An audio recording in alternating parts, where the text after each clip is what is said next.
years of glacial freezing that happened in Europe after the Africans who were the Grimaldi moved out. And so it became the survival of the fittest. Who was able to adapt could survive. Who wasn't able to adapt died.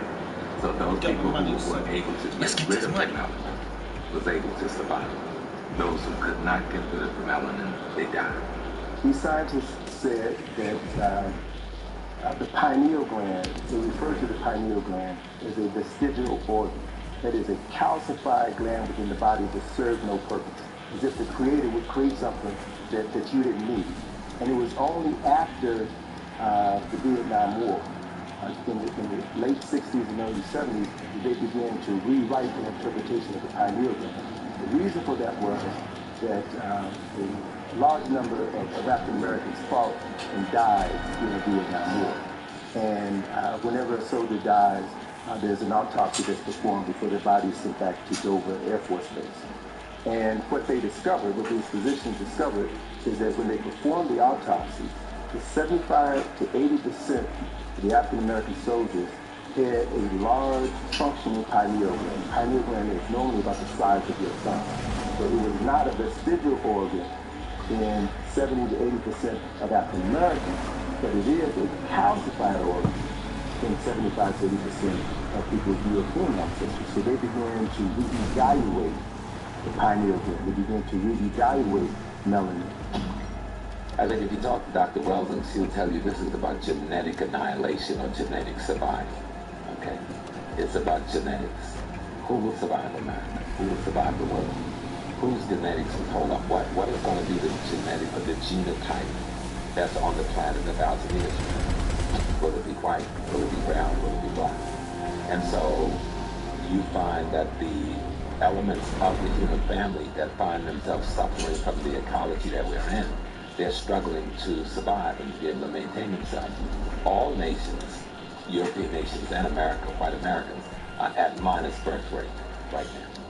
Not zero birth rate, but they're keeping up with the natural death. They're at minus birth rate. And so that's why there's so much emphasis on artificial birth creation and other ways to have babies that make babies that are beyond the normal. And you'll also find that this adopting black babies, the Haiti Jays, getting the children out of Central African Republic and Chad, adopting Filipino babies, Latino babies by the white community on such a high level is to infuse their gene pool with the melanin.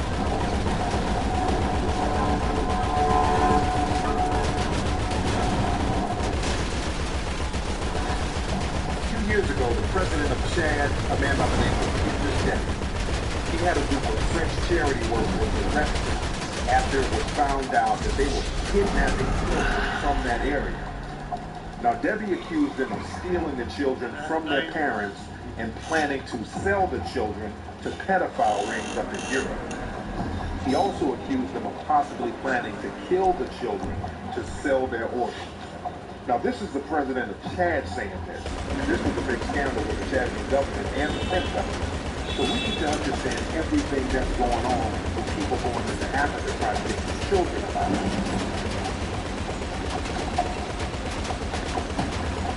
There's a war being waged on melanated people, and melanated people of color should realize that a war is going on. A lot of melanated people do not realize that this war is going on. And this war is going on the educational front. There's a spiritual warfare. There's a medical warfare.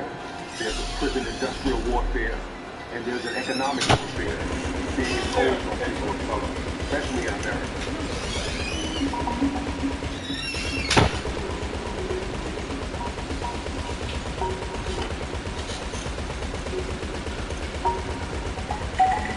If you want to convince a group of people that everything about them is negative, what you have to do is tell them where they're from is a negative place. And this is what they've done to black people. They say, black people, you're negative, you're bad, because Africa's negative, and Africa's bad. So the images that we have of Africa, we always see the underbelly.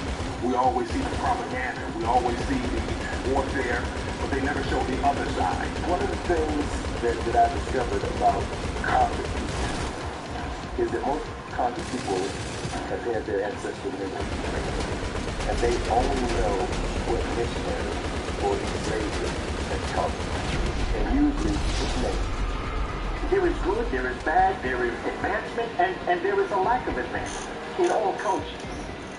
The problem is that this society tends to want to show you the extended belly of a baby, and it wants to show you the negativity of Africa. People think Africa and Asia and Guatemala, Southern these people all jungle. Jungle came after the invasions of European colonialism. Then the jungles came in because nobody was manning the land anymore. Look at the map. Just this map tells you alone that the great majority of Africa is grassland. It shows you right here. It's grassland, no jungle. In fact, the Everglades, by proportion, there's more jungle in the Everglades than there is proportionally in Africa. And that's in Florida. There's more jungle in Europe and in Asia than there is in Africa. Without a doubt, Africa has its wetlands, it has its greenery, some of the most beautiful animal kingdoms in the world. But most of Africa is not jungle. There's more jungle on the other continents than there is in Africa. In fact, you have vast greenlands in Africa, miles, tens of thousands of miles of nothing but flat, beautiful green land. Whenever they show images of Africa, they like to show the hunter-gatherers, the bushmen, brothers running around half-naked with sticks. And that really represents about 1% of the whole population of Africa. As a matter of fact, you have those same hunter-gatherer people up in Europe. There's a group of people called the Sami people who live just like that, who live in mud huts, and they live that hunter-gatherer experience. But you never see any kind of mention of them in the media. You only see the African bushmen, but you never see the rest of the whole continent and see how people are really living over there.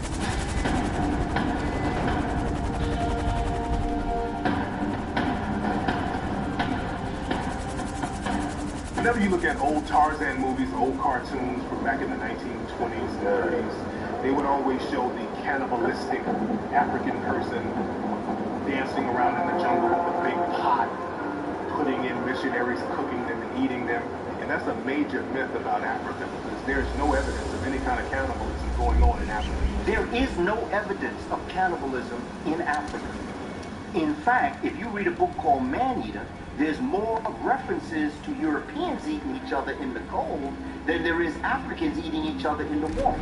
Why are you going to have a need to eat each other when the Creator and the Son has given you mango and peanuts and food to eat that comes to you plentifully? There's no evidence of it. But again, to denigrate Africa and Africans, they have to create an image that people are going to shy away from. There's so many fallacies about African people and African history and culture. And cannibalism is one example.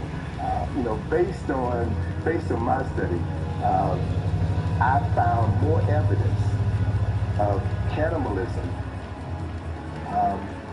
practiced among Europeans in Virginia in the 1600s. There are documented cases of the first settlers coming to Virginia from England, coming here and falling in the dead of winter and not having enough supply to see them through that season. So there's documented instances of people exhuming the bodies of the dead and eating them. There's one particular instance, I forget the gentleman's name, but actually I read this in the National Geographic magazine about a man whose wife died and he kept her death a secret so that he could eat her corpse and survive the winter. The cannibalism was going on in Europe big time. There's a lot of evidence showing the cannibalism that was going on in Europe. As a matter of fact, this whole vampire phenomenon that we have is rooted in the cannibalism that was going on in Europe in the Middle Ages. One of the most famous vampires, Dracula, Count Dracula, is really based on a real person named Vlad Dracula, who's also known as Vlad the Impaler. And there's a very famous portrait of Vlad the Impaler from around 1499, sometime in the 1400s, showing him and these people that he impaled on the stake. But they only show half of this portrait because when you pan out of this portrait, you will see Vlad the Impaler literally at a dinner table eating the body parts. And I mean, he has like knife, fork, salt, and pepper, like he's at Applebee's or Denny's or something. You have to remember at the time, Isabella, or the queen at the time, put a bounty on slaves. And part of the edict that she sent out was anyone or any of the people that you catch who are cannibals, you can enslave them.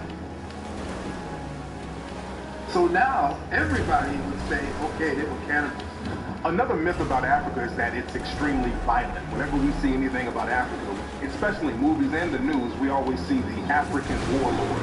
We always see the African rebels riding on trucks, the African rebels with rocket launchers and machine guns. So what they do, the Western media, they'll take footage of a war-torn area. And the footage might even be old. They'll get old footage and show war-torn areas of Africa. They did that with the Coney 2012 propaganda not too long ago. And they'll try to pretend that this is what all of Africa is like. But in reality, out of the top 10 countries around the world with the lowest violent crime rates, 6 of those countries are in Africa, like Senegal, Cameroon, Mali. A lot of people don't know that.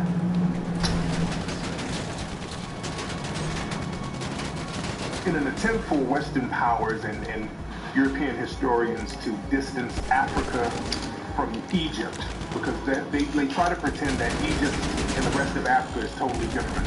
So what they did, they created something called the Sub-Saharan Africa. Yeah, but I got meaning that the Africans below the Sahara Desert were somehow disconnected from the Africans in the north. Africans have always interacted with each other all over Africa. Africans have always moved around Africa, even the Sahara.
Drive. Just running into shit, just running into shit. But, I got one last motherfucker.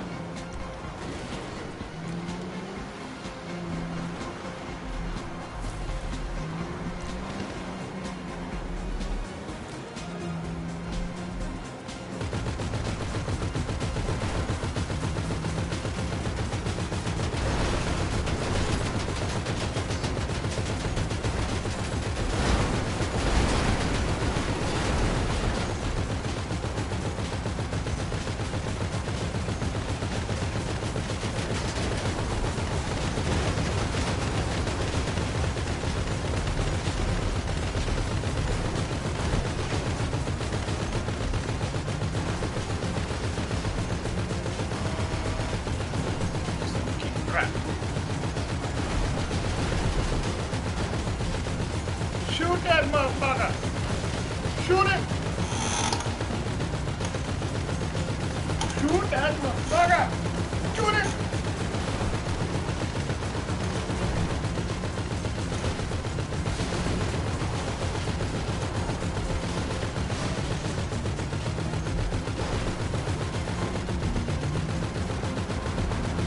Shoot the driver, man.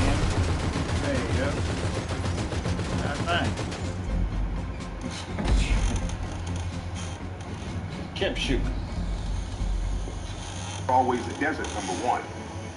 Number two, the Nile River goes from North Africa right into Southern Africa. So if they wanted to go back and forth from North Africa to Southern Africa, they could just take the Nile River. Now, one of the things we have to be concerned about is the concerted effort to take Egypt out of Africa. And so many times when people speak of Africa, they exclude Egypt. And I think, and many people I think would agree with me, many of my colleagues and contemporaries, they would say that excluding Egypt from Africa would be like taking Greece and Rome out of Europe. It's just a huge void. The more south you go, the more African-centered you'll get. As you move more north, their attachment to those structures are just not there. There's a lot of reasons why that happens, just in terms of they know it's not them. They know it's not their mindset. They know that they want to exploit it, but they do not know it. It is not part of them. They are an invading force. For them to be in Egypt today is equivalent to Europeans claiming America of 3,000 years ago. And they could care less about those temples because, number one, they didn't build them. And from an Islamic perspective, they really wouldn't like to see them in existence. The reason they're there is because they are a moneymaker for the Egyptian government. Let's be clear. A lot of the Egyptians that are there in Egypt now, they're invaders. They came later on down the line. They're not the ancient Egyptians. They're not connected to the ancient Egyptians, and they know that. When they're over there, they don't respect the ancient monuments as their own. Like when you go to the mosque over there, they respect the mosque. They're not over there smoking cigarettes. They're not selling things in front of the mosque. But when you go to the pyramids and you go to the museums, you go to the Sphinx, people, they're out there hustling. They're out there trying to sell you things. They're smoking cigarettes. They're out there running scams. They're running game on you. Right. You see this picture? We know this picture. Yeah, well, let me see that. What was that?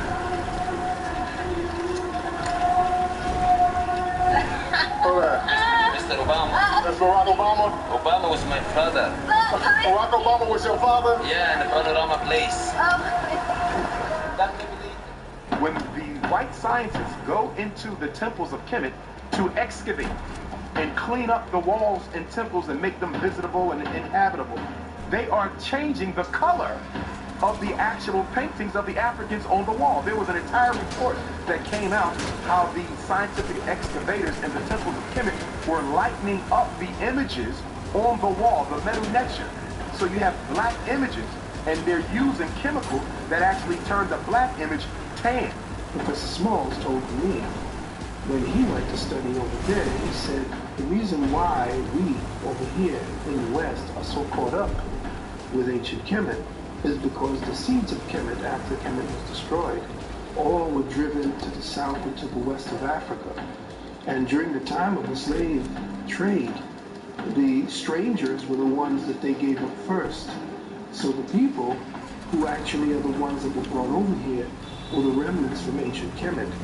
They too, people of Mali and the people of these areas that you see with the Dogon, they say that the Dogon themselves are the forgotten parts of those tribes that actually ended up, or who were driven out of ancient Kemet. The Dogon were a group of Africans from the West Coast who had in fact been able to achieve a degree of astrological superiority and dominance that we really don't see a contemporary for or precedent for other than what was achieved in Nile Valley civilization. And people began to chase the Dogon to examine them because you couldn't figure out how these so-called primitive Africans would have knowledge of astronomy, particularly the white dwarf star Sirius B, that Western astronomy itself was only coming to grips with. And so the Dogon have developed a kind of, I almost said infamy in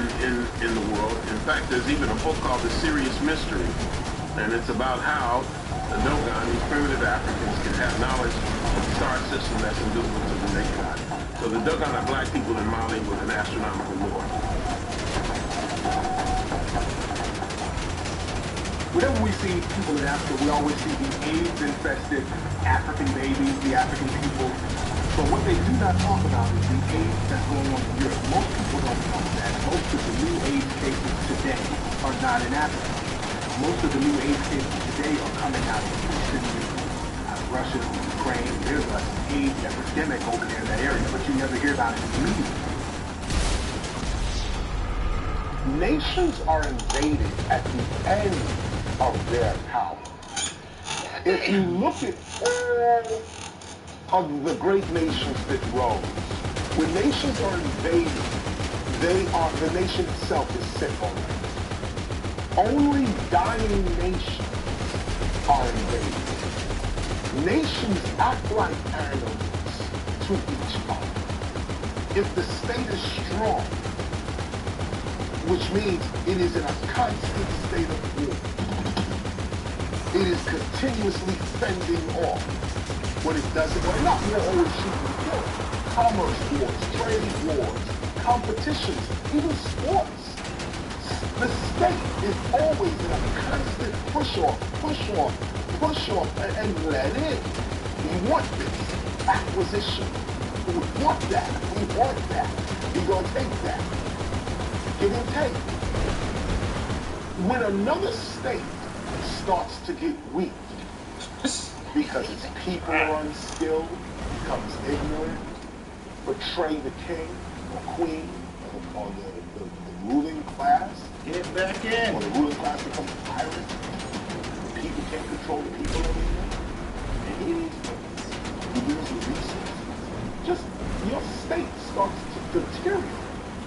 The minute your state starts to deteriorate, other states are looking at you. It ain't got nothing to do with we love you, we knew you, we know your back. As a matter of fact, we'll take you in. You go into exile and come on into our state. And come on in, but we taking your land, your resources. Why? Because you weak. How can Africa be so poor and yet be materially so rich? It's real simple. The answer lies in the Structural Adjustment Program, SAP, the Structural Adjustment Programs that are imposed on African nations by the International Monetary Fund of Washington, D.C., the World Bank of Washington, D.C., and USAID. These three organizations come into Africa, loan money, and then charge an interest rate on that money that they know the African nations can never pay back, thusly re-enslaving the entire nation and, in fact, the entire continent. I point out that when Spanish, English, Dutch explorers would go through, let's say the Americas, a good example here in Africa, continent. Many of the places they arrived at were already Atlantic. Our tribes, our kings and queens, our priests, traveled the world. They were literate. They read and spoke many languages. They heard and knew. These guys are coming to take over the land. They got clear weapons. This is what they're going to do. They went back to their tribes. Gather up this time. We have to leave. There is an invading force coming. We have to go. So many tribes were born. When this invading force came, many tribes came. She's ready, come over. She's ready, come over. Why was Muammar Gaddafi?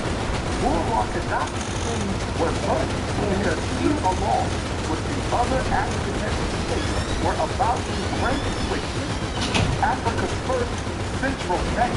They were erecting a central bank in Africa, which was going to do what? Back its money to the resources under the ground in Africa. Now, what would that have done to the global economic order? Remember, the United States dollar isn't backed on any natural resource. The British pound isn't backed on any natural resource. The Canadian dollar, the European Union, their currency isn't backed on any natural resource because Europe doesn't have a lot of natural resources. Africa is. So if they would have been successful in creating a central bank of Africa, coming up with a unitary currency, and then backing that currency to the material wealth under the soil, they would have bankrupt every other economic system in this world from America to Europe to China. That was revolution. And that's why Muammar Gaddafi had to be assassinated, because he was about to help the African heads of state eliminate modern slavery and neo-colonialism from the continent.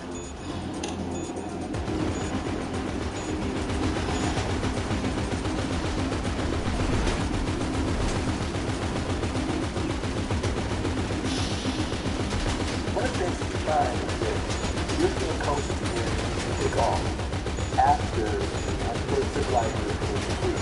A contact took place. Greeks themselves were not white people. And even today, man, the time I was in the military, I was stationed in Athens and Piraeus. We know we're cousins. Let's stop playing. Still have black Greeks living in Greece right now to this day. And people pretend they don't know where they came from, but there's black Greek people living in Greece right now. People of Ireland long before, and the people of Scotland long before the Romans came were already African people. Why if you see a picture of a Scottish person there, it's always somebody with like this real thick black hair, right? And this real thick black, what do you think they're trying to tell you? You know, they came out with a report a few years ago saying that King Tut shared DNA with men up in Britain. And the thing is, the Egyptians went into Britain, particularly Scotland, later on down the line. As a matter of fact, Scotland is named after an Egyptian princess, Scotia. And many of the descendants of those Egyptians are there to this day, but they're now known as gypsies. And the term gypsy is just a variation of the word Egyptian. Whites have long hair, blacks have short curly hair. What is the reason for that? Black's hair, your follicle, my follicle is not round, it's flat, like a ribbon. So you know how Christmas you rub your hand on the ribbon and it curls up? That's the way our hair do. White hair is like a soda straw, it's round, so it hangs. What is the purpose for that? All of the main arteries that take the messages and information from the brain to the rest of the body pass through the human neck. So if you're caught in an ice age, you've got to grow enough hair to shield the neck, to insulate the neck. Otherwise, you're going to die. Same thing with the nostrils. When you're in the sun of Africa, you need these big nostrils we have because you got to cool the brain down. But if you're in Europe and all that ice, you don't want to cool the brain down. So you need a smaller nostril bridge so you can warm the air up that's coming in. Simple physical anthropological reality. The Greeks lost their history, all of it. Okay, the Greeks lost all their history. You know who had their history? The Arabs had the Greek history. The reason we know Greek history is because of Islam. Because of the Arabs. The Arabs revered Greek history. And what the Greeks were doing and all their philosophies, they wrote it all down. Then Greece lost their history through wars and this and that and the other. And they regained their history because of Arabic texts. Oh, thank heaven for 7/11. Oh, thank heaven for 7/11. 7/11 was when Moors, Africans from Morocco, which is where the word Moor comes from, but Africans from northern Africa went across the Iberian Peninsula, which is a very short distance, into Europe. And they brought culture. They brought writing, they brought civilization, and they brought Europe out of the Dark Ages. It was the Romans that began to call the black people in Africa. Remember that day we didn't speak English. So if you don't speak English, you're not going to call yourself black. Right? So if you don't speak a traditional African language of Portuguese or Spanish, you will not call yourself a Negro. At that time, Spanish was not dominant, so there's no Negro, there's no Portuguese. At that time, English is not dominant, so there's no black. At that time, the Romans were the dominant force, and the Roman word for black person was Moorish, coming from the Greek roots for black. They occupied Portugal. They occupied parts of southern France. Up until 1700s, all the medical books on surgery and general medicine in Europe was written in Arabic. Isn't that extraordinary? All of the major universities of Europe, where the physicians and the scientists and the teachers were all studying, within Spain and Portugal, run by the Africans that the West called Moors. And the reason the West keeps emphasizing them as Moors They don't want you to see that this is the same Africans we got enslaved that gave us all the wealth and knowledge that allowed us to enslave. At this time in Europe, we're talking the early 8th century, most European kings and queens could neither read or write. The Moors built vast libraries. Anybody, irrespective of your religion, you can practice your religious faith. Judaism, Christianity, Islam, your relative freedom. We find Moors in the army of the Spanish Emperor Trajan. In fact, in Italy, you have what's called Trajan's column, and you can see more clearly Moor soldiers on horseback on that column. You can go to Rome and see it for yourself.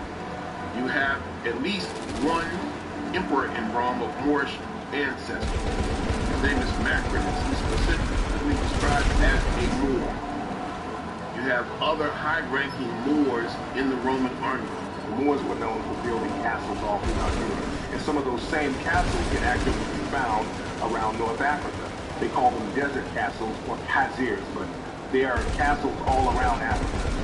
The heart and soul of the sport, the mind that built the castle, came from Africa. And they went through Europe and they built them straight through Spain, straight through Portugal, going up into France, going up into other parts of the world. The earliest example of castle building I found in an area that is now known as Nubia. If you were to go to the Nubia Museum in Aswan, you'll find a model of a castle complete with a moat, drawbridge, fortifications, all of the architectural elements that we associate with castles in any part of Europe existed in Africa as late as 1800 BC, before there was civilization in Europe. Moors are described in English literature, European literature, as black as pitch, black as a crow, black as a raven, black as eagle, nothing white about him but their teeth. The monument that we know is Stonehenge. A European writer by the name of Gerald Massey said in one of his books that Stonehenge was built by an African man named Maurice. Now this is from a European writer. A lot of times when black historians say something like this, it's written off as being African-centric. But European writers and several other European writers say that African people built Stonehenge and other monuments. Only when slavery happened to stop produce wealth in Europe that this notion of colorism began to become reality. Most of the great saints of Europe are black. Almost every church in Europe have a black Madonna in charge. Saint Calogero was another patron saint of Italy.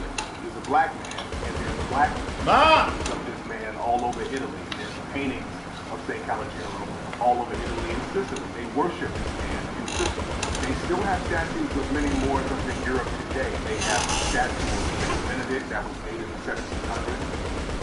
There's another bust carving of Saint Gregory that's in a museum in Germany. So there's statues of Moors and African people all over Europe to this day that you can see, but you got to go to museums to see it. They're very quiet about it. You have to go over there. And also you have to learn about these things in different languages, because they keep that history hidden because they're putting it in another language. The Ivory Bengal lady was an African woman whose tomb they found up in the New York area of Britain. Now, whenever they find African people in Britain, what they would normally do is just try to write them off as being slaves, or they might have been slaves, the possibility that they were slaves. But with the Ivory Bengal lady, they couldn't write her off as a slave because it showed that she had so much wealth, could not have possibly been a slave. The way her tomb was made out of stone, which showed wealth. Inside the tomb, it had all types of artifacts and jewelry like ivory bangles and necklaces and bracelets on her wrists. And it shows that this woman was extremely wealthy. Johannes Morris was a 13th century high-ranking official in Italy. And there's a carving, a statue of him in a museum in Italy right now. The statue of Johannes Morris shows it's clearly African features, African nose, African hair. Look at the countries that are falling. Almost by chronology, they're falling the same way they invaded Africa. Greece is falling. Italy is falling. Spain is falling. Persia is falling. And it's all because what goes around comes around. No hocus pocus, no mumbo jumbo. This is just the way it is. You shall reap what you sow. That's not a biblical term. That's a scientific term. Give me some money.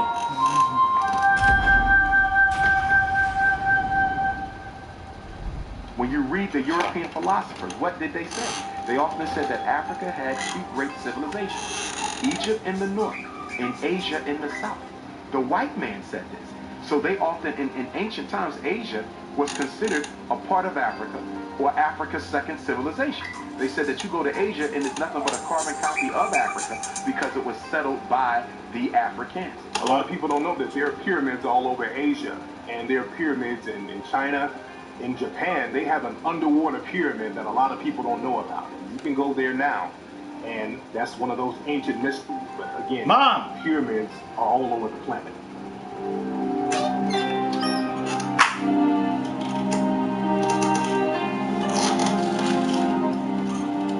So in Asia today, you have pockets of black people.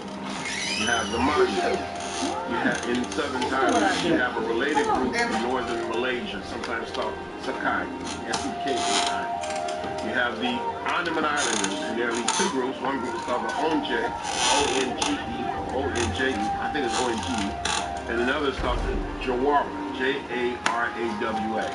And then you have black populations in the Philippines, sometimes called Negritos, or Eta, or I think we should call them Acta, which just means the people. You have a tradition of a similar group in Taiwan. These are the diminutive Africans. These are the small blacks.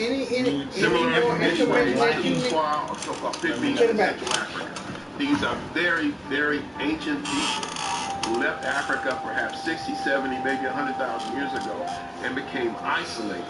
The Hadon people, that's a group of people in Asia, and the women have these rings that they wear on their necks. That's identical to an African tribe of East Africa who wear the same type of rings on their necks. So this just shows that the African-Asian connection is still there. They still carry on some of the African cultures and traditions in certain parts of Asia.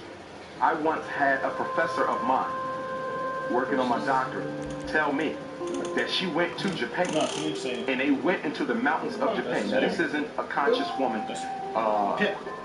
by most definition, but she couldn't wait to come back and tell me this. She said, Umar, I was in Japan.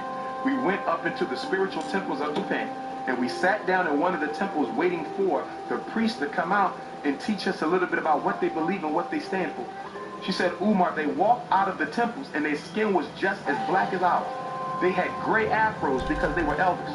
Now she said the phenotype looked like the modern Asian, but she said the skin.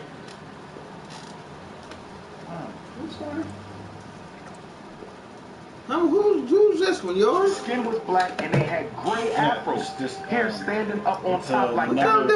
And she said it totally overcame them. They sat down and they began to talk. And she said I couldn't believe these were black women. They were Japanese, but they were black. Read the description. When I went over to Indonesia, I went there at night. Parachute I would see into a post very light-skinned Asian with, and then when I went to my nothing hotel, but a pistol and a serious shot. Movies and I would see these very light-skinned Asian. But the next day, when I went out to the streets of Indonesia, everybody was my color or darker. I didn't see one person who looked like these people that were on the billboards and on television. So they would pick and choose and get the whitest looking Asian people to promote in the media over there. And when I walked around Indonesia, I saw people like jet black, dark.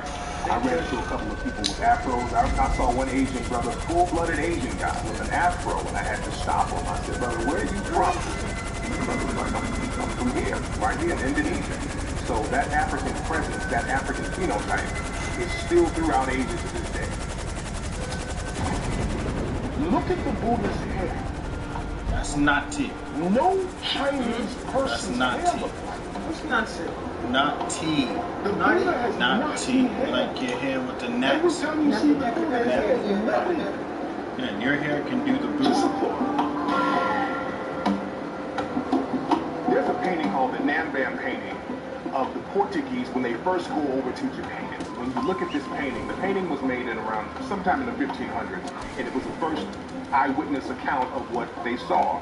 Many of the Asian people there were dark-skinned, and half the people who were supposed to be Portuguese were dark-skinned. There's a tradition begun by a man named Alexander Francis Chamberlain, at least in April 1914, in a publication called the Journal of Race Development.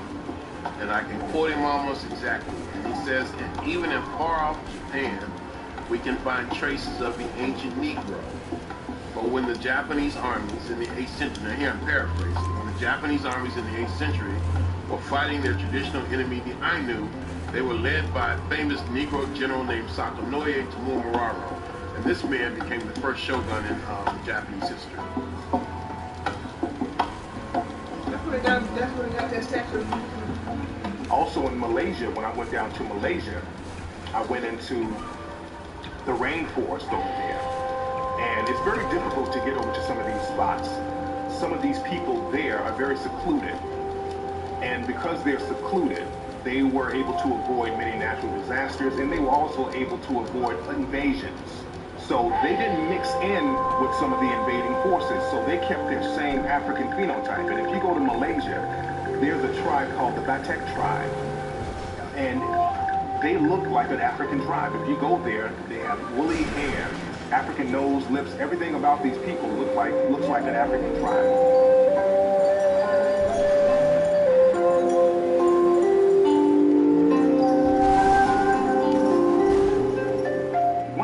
We know about white supremacy and light skin supremacy, because even when you look at Asia, even when you go to East India, they practice racism. Why? Because all of these places were colonized by the European, and their culture infected the people. So one of the things that they do is they also have a tendency to do what? Hide the darker brother.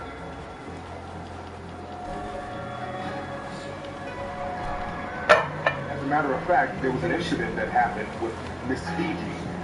They had the Miss World competition, and they chose this woman to be Miss Fiji. And Miss Fiji has more Europeanized features, and the people of Fiji spoke out against her. They weren't really trying to hate on her, but they said, look, this woman doesn't represent us. She doesn't look like us. She doesn't have our nose. She doesn't have our hair. And we're very proud of what we look like, and we want somebody to represent us. Because, again, they were trying to use that Europeanized Miss Fiji to bring in tourism and not scare away tourists. But the people spoke out against her. And this just shows that many people around the world, they're proud of their Africoid features. One of the oldest groups of people to inhabit India were a group of black-skinned people called the Dravidians, or the Untouchables. Now, when people think about the history of the culture of India, they oftentimes think of Mahatma Gandhi. And many people give praises and accolades to Mahatma Gandhi because of Dr. Martin Luther King. But what many people do not know is that Gandhi had very racist views towards black people. The truth behind Mahatma Gandhi. First of all, I'm reluctant to use the word Mahatma. Mahatma means great soul. And many of my Indian colleagues would say he wasn't even an ordinary soul, much less a great soul. The late, great Dr. Martin Luther King Jr. put that picture of Mahatma Gandhi up in his office and said that he got the operational technique for nonviolence from Mahatma Gandhi. It was somewhat premature for the ancestor, who's one of my favorites, but it was premature because now you automatically set the stage where African people would start looking to Mahatma Gandhi also. For example, last spring, last Black History Month, I was in Atlanta. I went to the Dr. Martin Luther King Shrine, where he and Queen Mother Coretta are buried, and across the street is a museum. Outside the museum is a life-size statue of Mahatma Gandhi. I couldn't believe it. This is a museum dedicated to the honor of Dr. King. But there's no statue of Dr. King outside of a museum erected in his honor. Instead, you have a life-size statue of Mahatma Gandhi. So the message to the child is what? That it was really Mahatma Gandhi who's responsible for you coming through the civil rights struggle, not Dr. King. Now, had Dr. King knew Mahatma Gandhi's true racist thinking and ideology, I'm sure he would have thought otherwise. As a psychologist, you can never know what's really at the root of somebody's thinking. I would argue that we should never make a hero of any other people. Mahatma Gandhi turned his back on Africans. Even when he came back to India and began fighting, he refused to give support to the African emancipation movement. And on more than one occasion, he had made derogatory remarks about Africans. And we also know the Dravidians of India. The Africans of India who are oppressed, were oppressed, and have always been oppressed in India, there is no record anywhere of Mahatma Gandhi fighting Oh shit! Oh shit! the oppression of Indians He in died. India who were so-called Dravidians. Why didn't he speak out for them? Why didn't he speak out for Africans who were fighting against colonialism? Why didn't Mahatma Gandhi help our brothers and sisters in South Africa? It's because he was a racist like the rest of them.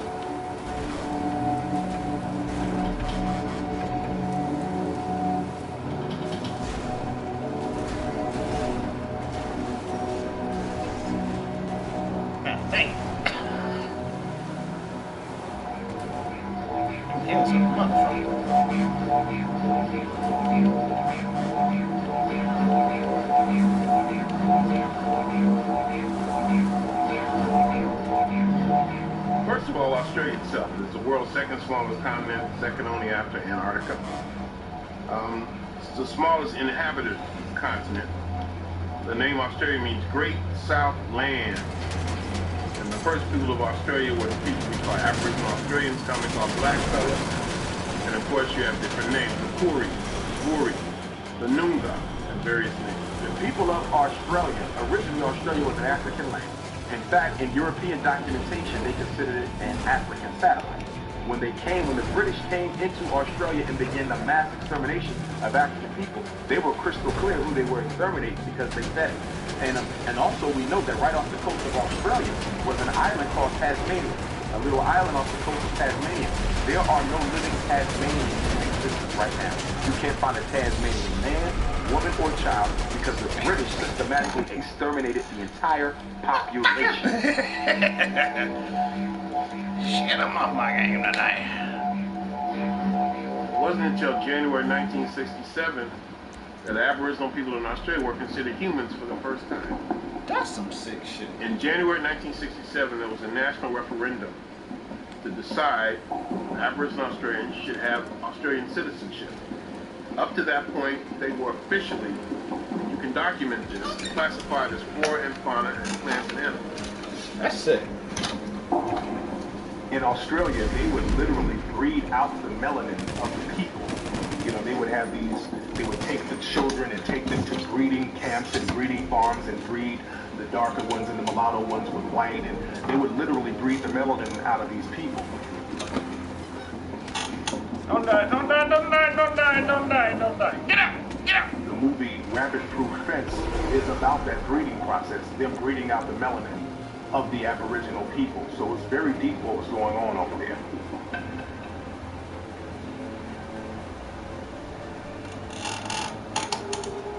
You have three major island chains: North Pacific, West Pacific, and South Pacific. Melanesia, Polynesia, Micronesia. Melanesia is the South Pacific. That means the Black Islands. And the biggest island is New Guinea. Others include New Caledonia, Ireland, Britain. Watch out behind you, fool! Fiji, Solomon Islands, Vanuatu, you know, These are the Black Islands.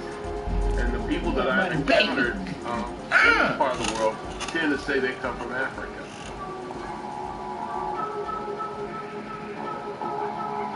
People tend to have very, very Africoid features, dark skin, tightly curled hair, you know, large afros we call them today.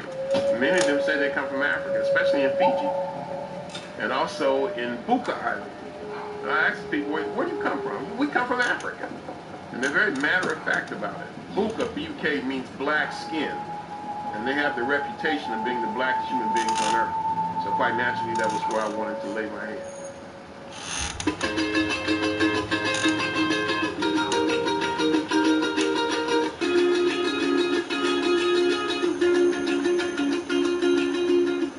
If you look at images of King Kamehameha, and I know you have, who is what might be considered the founder of Hawaii.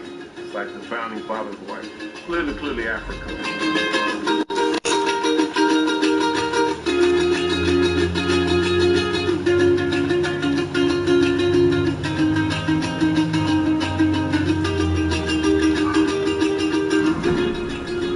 One of the most famous Hawaiians is a guy named Duke Kahanamoku. Duke was one of the forefathers of modern surfing, and they were used still to promote tourism in Hawaii. They would send Duke to the continental United States to promote swimming and Hawaii and surfing.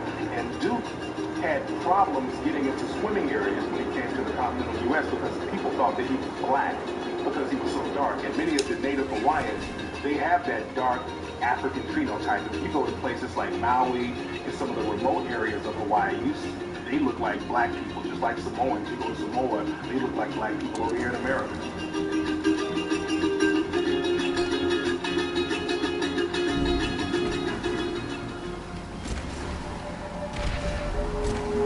Doing an interview, call-in thing, and somebody called in and says, you know, I'm a Hawaiian. And he said, the problem was you just didn't meet the right people. I said, really? He says, when I was a young boy, my grandmother used to tell me that when Kamehameha was trying to unite the Hawaiian Islands, this is around 1815, that he ran into trouble and he sent back to Africa for reinforcements. He said that was a Hawaiian tradition.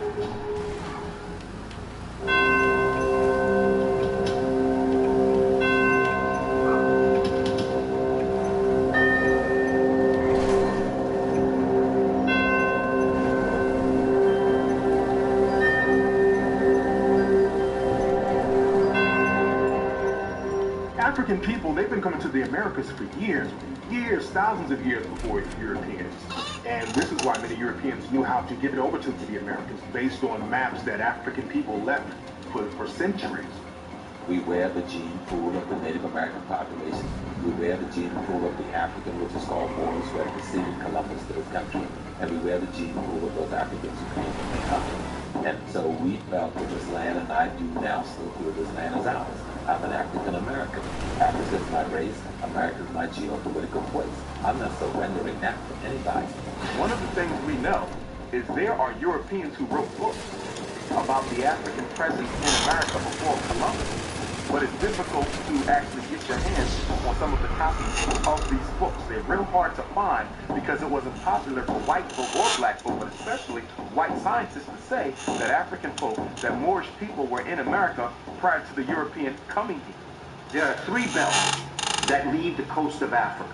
There's one that's in the north, there's one in the middle, and there's one in the south. When you look at this middle one literally will take you right into the Gulf of Mexico, even if you're in the oh. And what's going to happen is the Africans are going to start to move into this area here, and they're going to begin to settle in this corner of the Gulf of Mexico. They're going to develop, according to what research shows, three major cities. San Lorenzo, and Laredo. If you go to Mexico, Mexico consists of provinces of now southwest Mexico. They tell you there's two black people there. The ones that came on the ship, meaning those who were enslaved, and the ones who came before the ship, meaning those like Olmecs and others who have been here at a point where no one knows when that genocide was. They just were always here.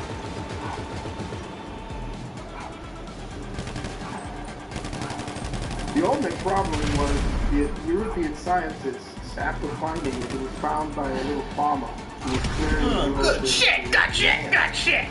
They grew some maize, grew some corn. And he found what looked like an upside down pot. And when he called the owner of the land over, they found out what it was, and he excavated it, and they found this gigantic head. Now that was back early in 1837, 1897, or something around that time. When they found that and they saw this African face, that completely turned everything around because they thought the Mayan civilization was the oldest civilization.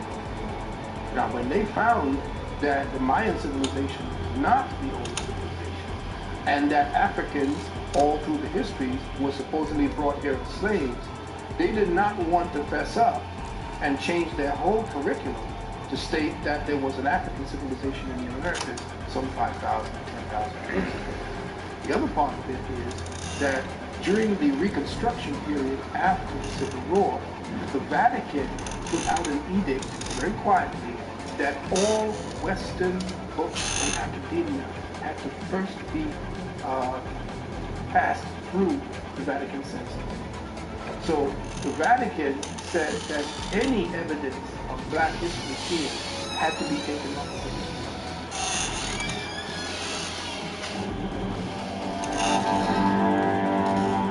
This man Cole, who essentially became the top man you went to see about Mesoamerican civilization. He went to the CIA.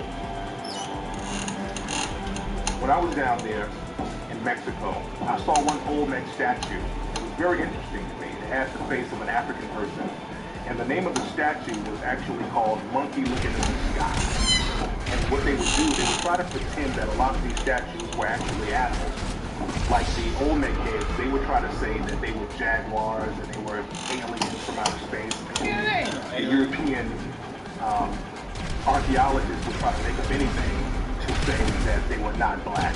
But this one statue called Monkey Looking in the Sky, it's clearly not a monkey, because first of all, monkeys don't have full lips, and it looks like a person. It is a person.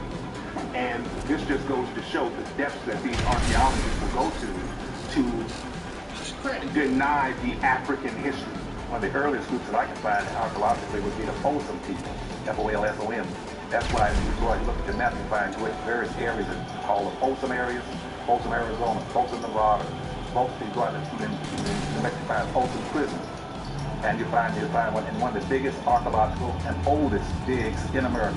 It's called the Folsom Archaeological Finds out there, where they found all these African artifacts in the ground. And that was 16,000 years ago. 6,000 years ago.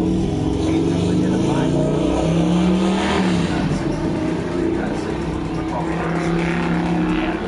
And down to the northern part of the United States, and down into the southern part, and they interbred and met and interbred with blacks.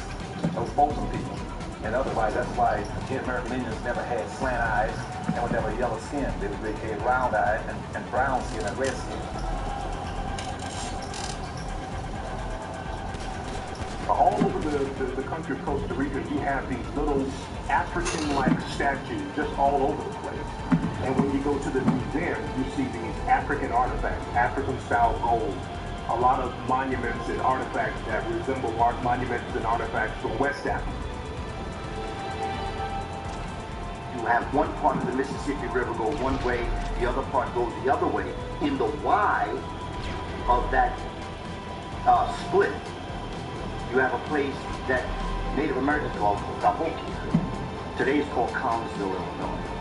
It's near St. Louis. It's where you have the largest pyramid in the Northern Hemisphere. It's called Monk's Mound.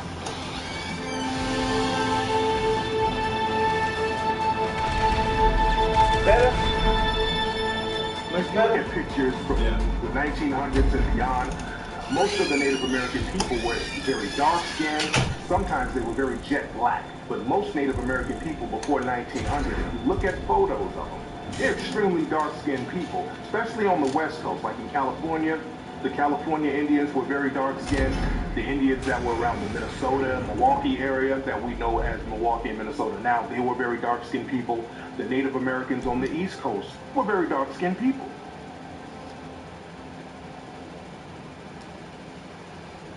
In the late 1800s, there was something called the Dawes Rolls, which was basically a census that made records of people's ethnic backgrounds in order to determine which Native American tribes would get certain land allotments and other benefits. After slavery, many black people were associated with some of these tribes by bloodline, through marriage, through adoption, and even servitude. And because they were associated with these tribes, many black people were entitled to some of these benefits. The government did not want blacks to get these benefits, so they created a separate freedmen's list specifically for black people. They also started to list any full-blooded Native American who had African features as black because they didn't want them getting those benefits either. At the same time, they allowed white citizens to come in and pay money under the table to be listed as part Native American. 1895, 1896, when a lot of the whites found out the benefits that these Indians, that these blacks are going to be entitled to, a lot of whites went to the Dawes Commission and said, look, why don't you put my name on there? Is that price that They put you out an Indian, and that's what I'll give you $5. So the rules got around, the policy got around that for $5, that a white could put his name on the Dawes roll and to call himself an Indian and be entitled to all these benefits, and all their children could be entitled to all these benefits forever. And so that became known as what's called a $5 Indian. And so if you go around now and check most of the Indians, the so-called Indians in America, About 90% of them are not even Indians. Those are just whites now who are passing as Indians. And but they're getting all the benefits. And they're not paying any taxes, getting free college education. They put up a little reservation on the land that they'll live on. They have another home off and get all kind of benefits.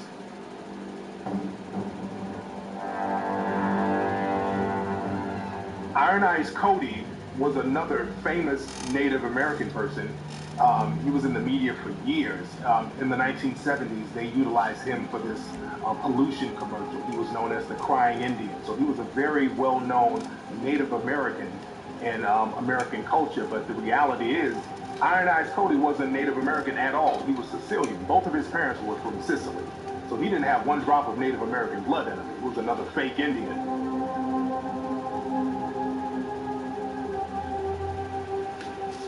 First authorized paintings from the Americas was of these 3 African men who were the leaders of a maroon colony down in Central America. And these men, the legend is that they were enslaved Africans who escaped and they were shipwrecked and they formed a maroon colony down in Central America and they became leaders of the Native American tribes down in Central America. And this painting of these 3 African men, it's at a museum in Madrid, Spain today.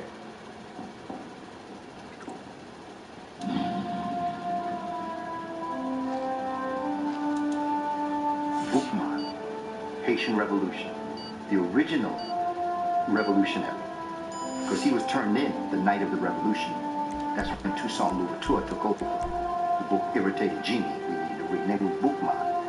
Boukman was called Boukman from Jamaica because he couldn't be handled in Jamaica. He was sold to Haiti. He started a rebellion amongst the African people. And they knew him as Boukman because they always read. He was very intelligent. He always taught the people who they were and what they were. The night before the revolution, Boukman looked at his brothers and sisters in the field. And he said, you want to win? Cast aside your white God. Embrace your African spirit. You are free. He didn't say you will be free. He didn't say you can be free. He didn't say you could be free. He said, cast aside your white God. You are free. Had it not been for the Haitian Revolution, America would be 50% of its current size, if not more. The Louisiana Purchase doubled America's size, and there would have never been a Louisiana Purchase if there had never been a Boukman Dada, Jean-Jacques Dessalines, and Toussaint Louverture, because it was their victory over Napoleon's army that bankrupted the banks of France and forced them to sell its shares of land in America to this country. Toussaint Louverture gave millions of dollars to a man named Stephen Girard. He was a European sea captain. And Toussaint Louverture gave him this money to get arms because they were going to set up a colony in Africa to fight slavery. And when Toussaint Louverture went to prison, Stephen Girard would not return the money to Toussaint Louverture and his descendants and his family. So Stephen Girard took the money, the millions of dollars that he got from Toussaint Louverture, came to America, started Girard College, and he really became the first American millionaire. And so a lot of people don't know that Girard College was founded on stolen money from Toussaint Louverture.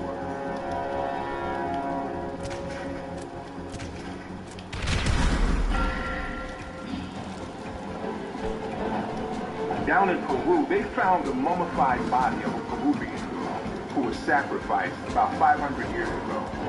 And the Peruvian girl, if you look at her, her body's well preserved. She has African features, African facial features. She even has African-style braids. And this Peruvian mummified girl is still on display. The HMS Challenger was a ship that went on an expedition in the 1870s. And they went to different places around the world, and one of the places they went to was a place down in South America called Terra del Fuego. It's right on the tip of South America. And they took photographs of some of the Native American people there. And one of the Native Americans down there, one of the Native American pictures they took is a man who looks like a West African man. He's pure Native American though.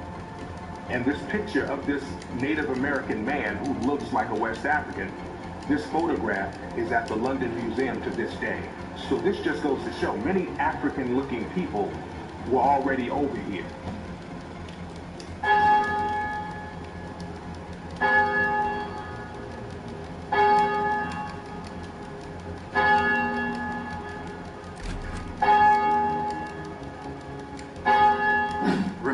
attacked Africa, they did not attack Africa physically. They did not attack Africa educationally. They attacked Africa spiritually. Jomo Kenyatta said when the European first came to Africa, the Africans had the land and the white man had the Bible. White man told him to close his eyes, get on his knees and pray. Jomo said when the black man opened his eyes, the white man had the land, the black man had the Bible. We have bought into a story that we told them. They have twisted it. They got it twisted. We have now bought that story back. What we call the African and the communities that that person lived in is where the concept of religion comes from. Europe never produced a religion, ever. Asia received its religion from Africa. All of it. Buddhism, Hinduism, Shinto. As a matter of fact, to be more scholarly, starts with Hinduism. The first Hindu gods to come across were black Africans. And they came across, they were called Sambo, which is now a derogatory term used for blacks, mulattoes, etc. Sambo.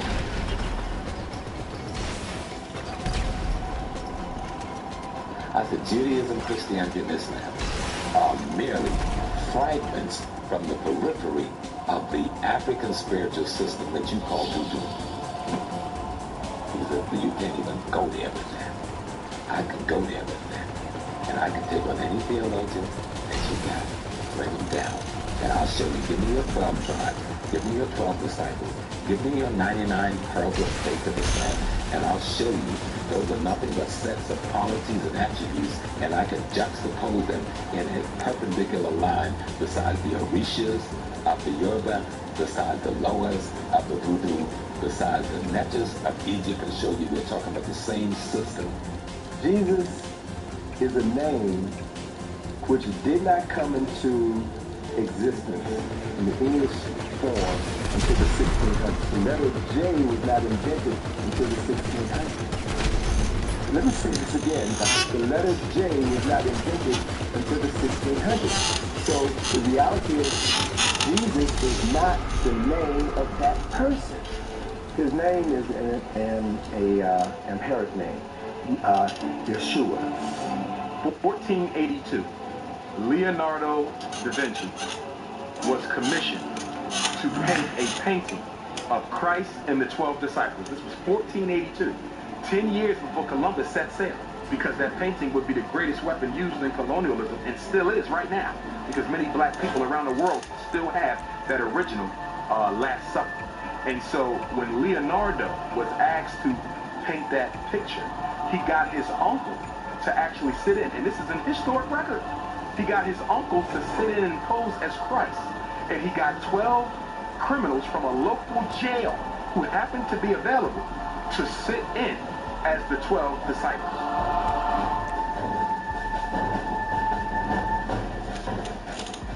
The only reason you call God by that name is because your former enslaver, your former oppressor, taught you that name. He never taught you the real name. He never gave you the keys to the power to free yourself spiritually, so that you are now spiritually or religiously still a slave. The African population in North America is the third largest black population in the world in any geopolitical state. Why don't we have a single word out of one of our languages for God that we use? The Arabs use their word for God. The Jews use their word for God. The Catholics use their word for God. The Japanese use their word for God. The African is the only population that don't have an African word for God. Yet, studies coming out of Geneva over the last 30 years prove that we are the most spiritual people in America, in the world, not just America. We worship with a greater propensity than any other people in the world, but we don't have a single word in our language for our divine. The word Christ is a title. It's not a name. Christ means the anointed. And there were many people before the birth of Jesus who also bore that title Christ. There were 16 who were known as Christ. So Jesus was the last of saviors of mankind, saviors of a group of people who were known as Christ. We talk about the image of Christ. It is important that we no longer ascribe to the European image of Christ. Why? Because the brain is an associating organism. It stores everything as pictures. And because it is associated, if you force feed an African child that Christ is white, because the brain associates, as that child begins to grow, the brain will associate white Christ with white people. And so if white Jesus is God, then white people must also be the gods of humanity. And so guess what? The power in the painting is transferred to the people who resemble that painting. And so it is difficult to pray to a white Jesus and not in some way feel inferior to white people. And that's why when I talk to Christian ministers, I often tell them you have to change these pictures. They say it don't matter. Of course it matters. Why do you think the European went around the world and systematically altered the image of Christ in every major cathedral, every major church, every corner of the globe? Because it is difficult to oppress a people whose image of the God doesn't look like the oppressor. But when God and the oppressor look one in the same, then the people will come to believe that the oppression was ordained by God. What we find is that in this story that came out of Kemet, after a set reconstituted the body of their husband's star, the spirit of the star came and impregnated his virgin wife, Set.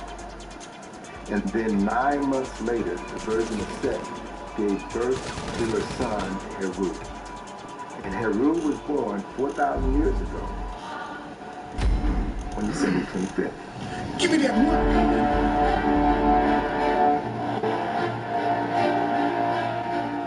So in 325, it was decided that Jesus Christ would be a son of God. In 325, it was decided that Jesus Christ would be born in the manger in Bethlehem. Up until the Nicene Council, most people believe that Jesus Christ was born in a cave in Ethiopia, even in Ethiopia till today.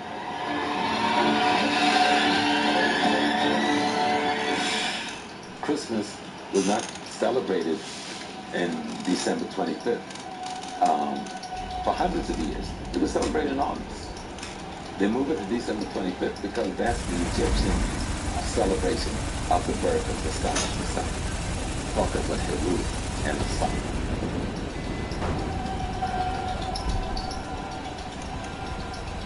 The image that we have of Santa Claus is the rosy-cheeked European jolly guy, and that image was created sometime in the early 1800s. But the real Santa Claus was a man by the name of St. Nicholas. And when I do research about St. Nicholas, the real St. Nicholas, the further back I go, the blacker St. Nicholas gets. And when you look at pictures and portraits of St. Nicholas in museums in Europe, St. Nicholas is totally black. And there's a museum in Italy that has an old painting of St. Nicholas, and he has like dark skin, woolly hair. So people have to realize that the Santa Claus that we know and love today is based on a black saint from Europe.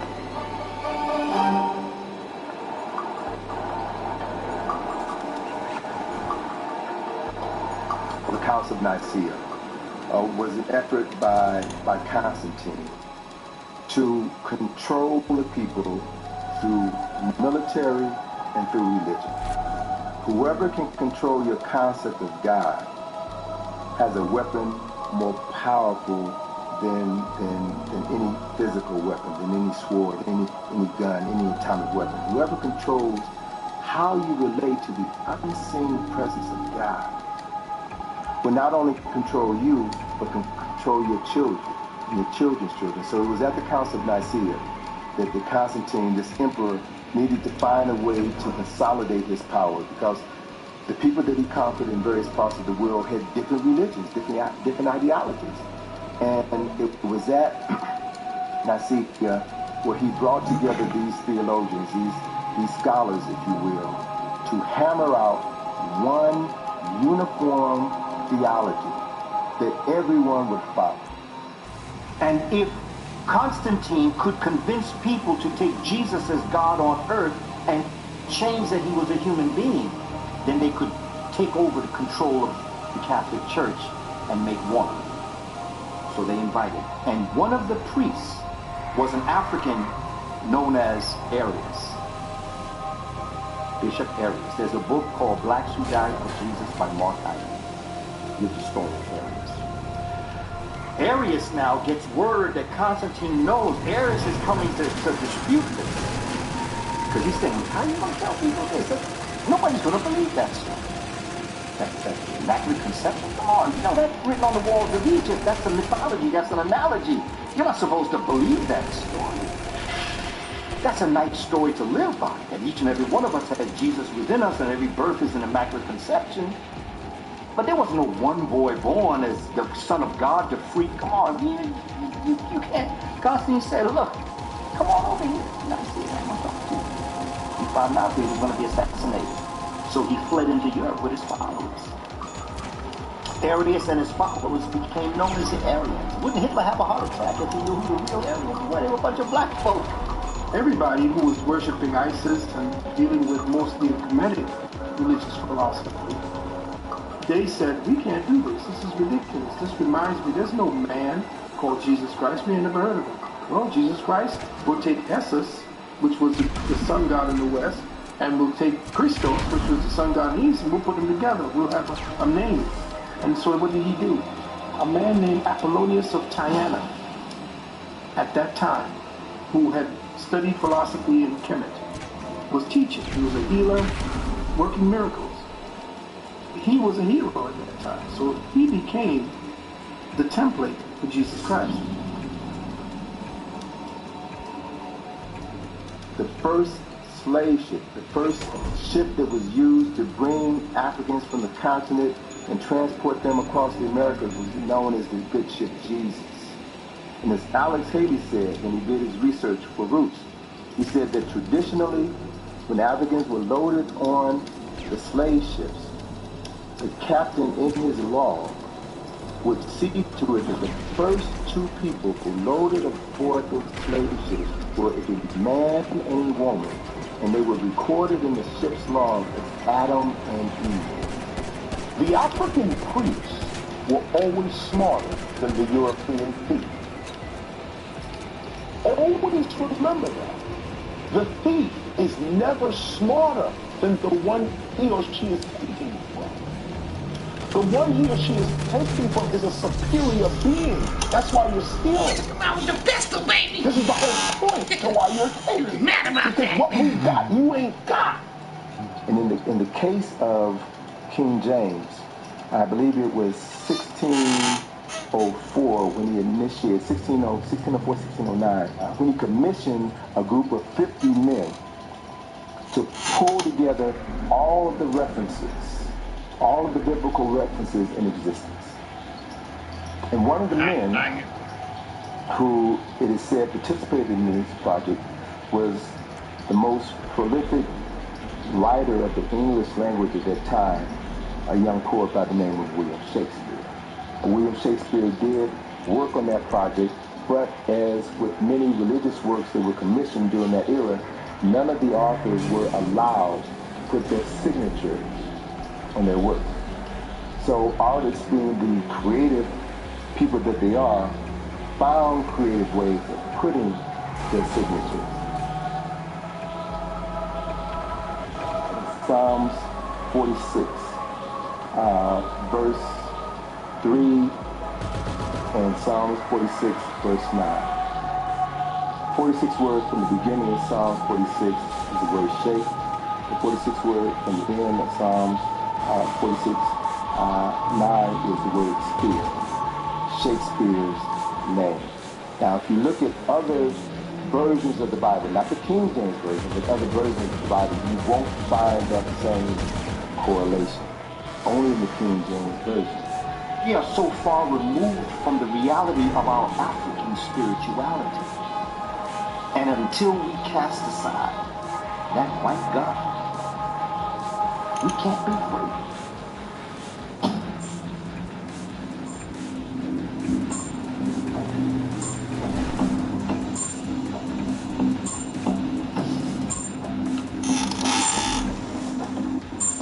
There's a war of genocide that the ignorance of European nations is allowing them, for the sake of trying not to be faced with genetic annihilation, has allowed them to concoct ways of murdering us. I mean, you can go to the syphilis experiments at Tuskegee, or we can go to the AIDS in Africa. I mean, look at this thing in Africa, where there's no, we got AIDS, and so everybody in Africa, all this stuff was first, we saw popped up in New York City in the homosexual community, now pops up in Africa, and tens of millions of people have got it. And the pharmaceutical company is going crazy selling them drugs that they have to stay on for perpetuity. Billions and billions, if not trillions of dollars, you are guaranteed, because all these Africans have to take this medicine for the rest of their life. I pray.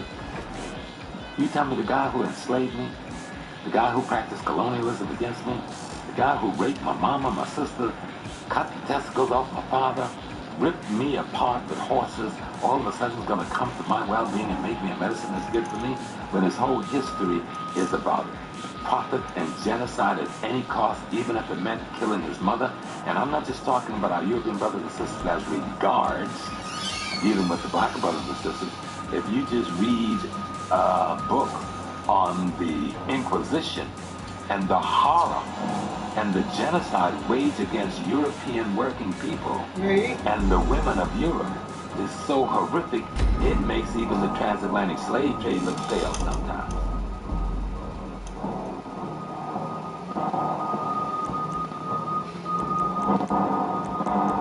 The whole AIDS hoax has been about us getting to take the medication. There's no HIV that creates AIDS. They found that the HIV is a very innocuous, very benign so-called virus and doesn't cause anything. What does cause AIDS is drugs, the taking of medications. And what created the AIDS condition in the homosexual community that came from what is known as GRID, gay-related immunodeficiency, were these poppers, amyl nitrate and butyl nitrate. These things that we use for the heart to dilate the muscles. Well, the homosexual community, the one who created it into these little popping things, it broke the seal. It made a pop, so they call them poppers. It was the inhalation of these things that began to bring down the so-called immune system of the homosexuals. And they began to have this immunodeficiency based upon overuse of this. Why did they use these poppers? Because when they used these poppers and they inhaled it, not only did they get the rush, but the anus began to dilate and relax.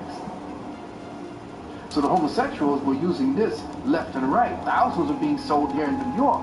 And when they found that, and they did not put in that poppers were the ones, and that drugs and these poisonous medications were creating the conditions called AIDS. They took the opportunity to ride the HIV-AIDS connection because they knew the money that would be made and that they could recruit people into believing that a heinous disease had attacked everybody. And where did it come from? Africa. It's always wise to study your enemy. If you're going to defeat someone, you must know their strengths and their weaknesses. People have been utilizing Africans to heal themselves for centuries.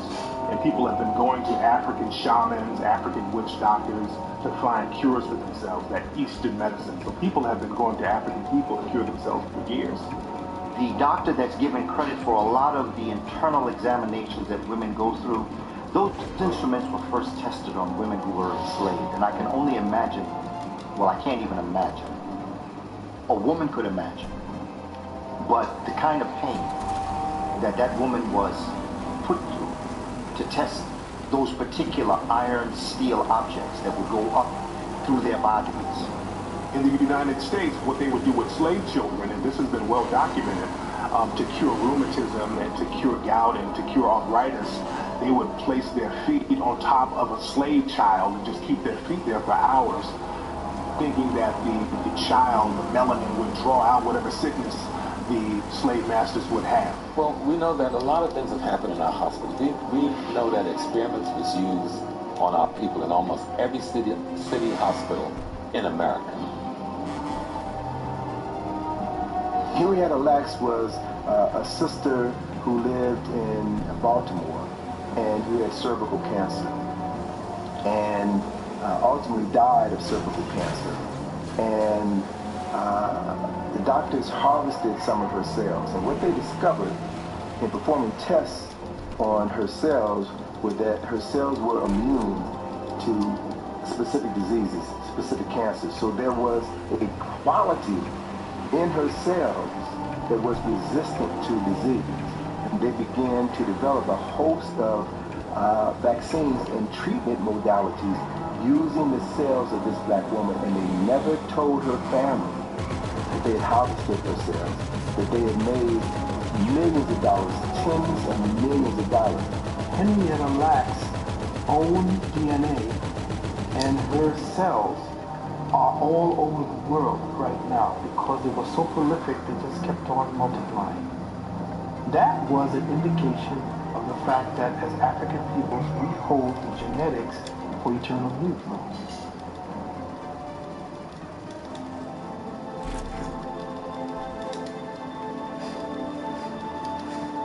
There's a book called Acres of Skin that talks about the experiments that was done on black men in Philadelphia prisons from the 1950s to the 1970s. In addition to the many medical experiments that are done on blacks in hospitals and prisons around the country, many people believe that chemtrails that are often seen over black communities purposely contain chemicals that create adverse reactions within the black community. The chemtrails are dangerous because of what they contain: barium, strontium, and genetically altered red blood cells. What are genetically altered red blood cells doing in an aerosol? If you go to Harvard, they have a place on the campus, one of the tallest buildings on Harvard University is called the Herbarium. The Herbarium.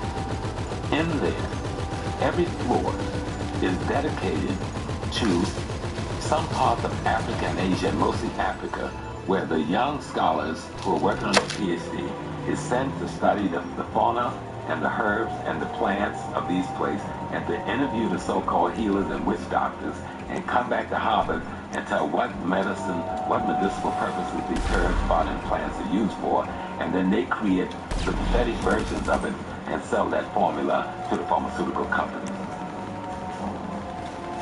There's a drug epidemic in a neighborhood, and the hospital is quiet. Forget law enforcement for a minute. The hospital, this is the center of the community's health, and the hospital is quiet. So we're in a situation where the institutions by which we live are conspiring against us.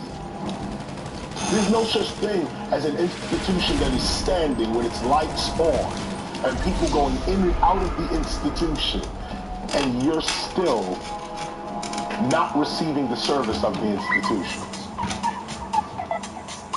How is that possible that there is a standing hospital in most neighborhoods and everyone's sick? How is it possible that there is a police department in every neighborhood, several, and crime is still what it is?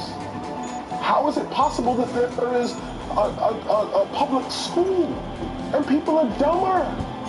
I argue conspiracy. The black community is really the only community that's really afraid of hospitals. If you go around the country and talk to different African American people, they have horror stories about certain hospitals within the neighborhoods. Out here in Los Angeles, you have a hospital called King Drew Medical Center. Well, it was closed down, but they had a hospital called the King Drew Medical Center. And if you ask any black person in Los Angeles, they say, well, that's Killer King Hospital. It was known for people going in there for minor ailments and not coming out. And there were all types of rumors about King Drew Medical Center. Some people said they were selling organs, they were killing black people, selling off their body parts. There was a story in the LA Times talking about how people were so afraid to go to the King Drew Medical Center that if they got injured, they would run from the ambulance if they knew the ambulance was going to take them to the King Drew Medical Center. So that type of reputation has been going on in the black community for years about certain hospitals in the area. It is very difficult to use black people to experiment and find out cures. Because none of them. That's why Experimentally, doctors and Europeans use white mice. They use albinoid mice. Because the outcome after you go into a white mouse is what's going to happen to a white person. If you use brown and black mice, the outcome is not going to be for white people. Because a black and brown mice is a melanated mouse. A white mouse is an albinoid. That's why they got pink eyes. Melanin is an alkaloid. Chemical structure of melanin is an alkaloid, and it is similar to the chemical structure of other alkaloids, which are heroin, cocaine, and marijuana. And the other important aspect of this is because of the fact that melanin is an alkaloid, it binds to other alkaloids. So black folk who smoke crack or do cocaine, heroin, or marijuana are inclined to get higher faster and have a more intense high because of the alkaloid in the melanin binds to the alkaloid in that drug, which consequently means that people of African ancestry are going to become addicted faster and have a more difficult time trying to kick those drugs. It wasn't just crack cocaine that came into the black and Latino areas. It was a way of life that came into the areas that replaced another way of life. Let me go back a little bit. Just before the crack cocaine way of life, you had the cocaine way of life. You know, not to call any names, but the pinnacle is Studio 54, where you know, this 70s New York City nightlife, where cocaine is everywhere and flagrant. In rap music, in early MC and DJing, you get MCs on the mic saying cocaine, cocaine. Somebody say blow, blow. All of that kind of stuff. Early parties. Before that, I'm talking just now 77, 76. Before that, go back to 75, 74, 73. Heroin was the lifestyle that was pushed onto the black and Latino community. Each one of these destructive lifestyles were introduced into the community. The youth in the country in the 60s almost brought us to the democracy we say we are. And the tyranny that rules our country by controlling the economy of this country decide to bring drugs and then use the war on drugs to create laws like the 3 strikes and you out and the Rockefeller laws that are as worse as any we saw in the Soviet Union during the Stalinist period, to put the young people in prison, many of them for the rest of their lives, for crimes that normally you would have walked after a year or 2.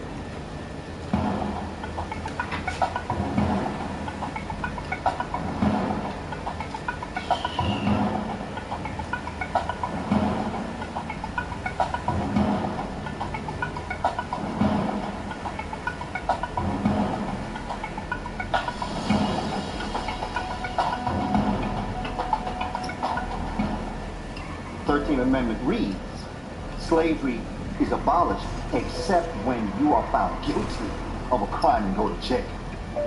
So prison is slave plantation. And look at all the things that are denied you in jail is the same thing that was denied Africans on plantation. Slavery still is very much alive.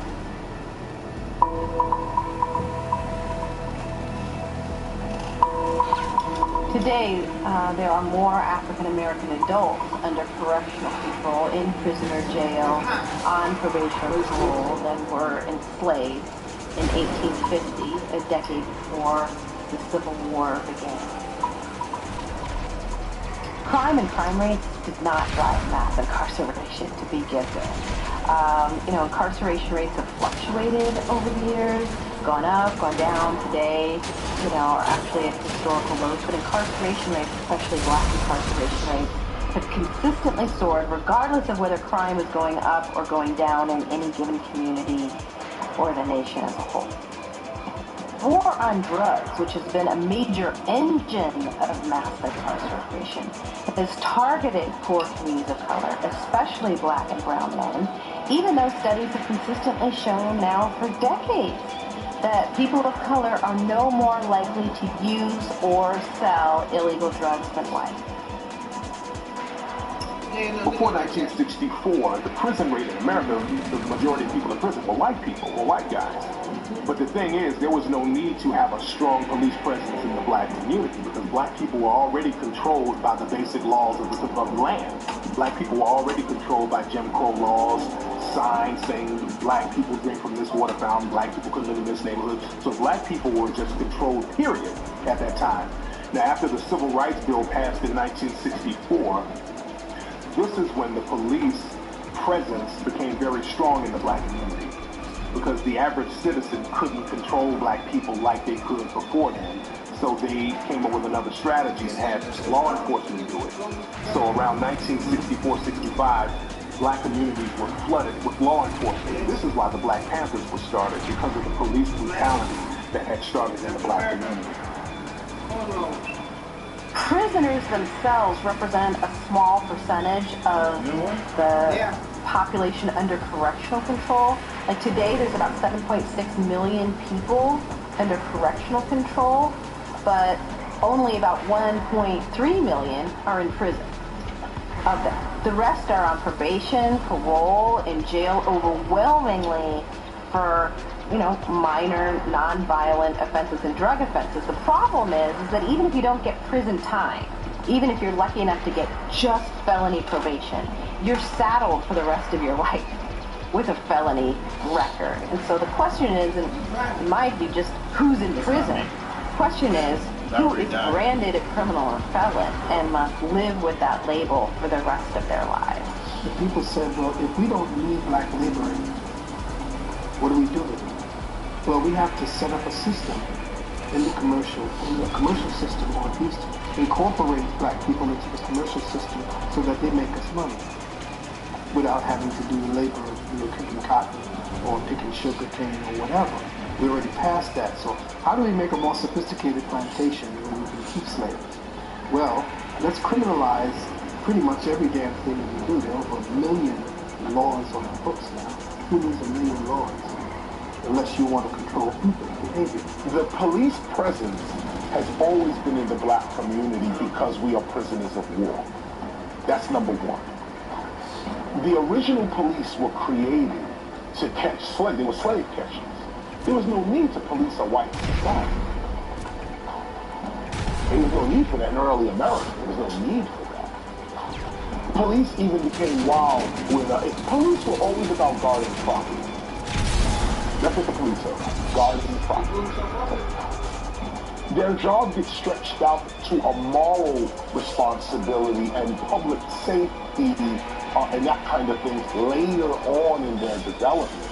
But the original concept of a police officer is to make sure your property stays with you.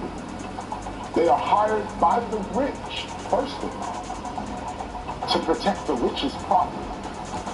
People of all races who are jobless, especially chronically jobless, are more likely to be violent than those who are not. And ghettoized communities are areas of concentrated poverty and joblessness. So it's not a surprise that there are higher rates of violent crime. And the idea that there's something especially wrong with black men that makes them more likely to be violent, or especially wrong with black culture, that leads to high rates of violence is just disproved by all of the available evidence.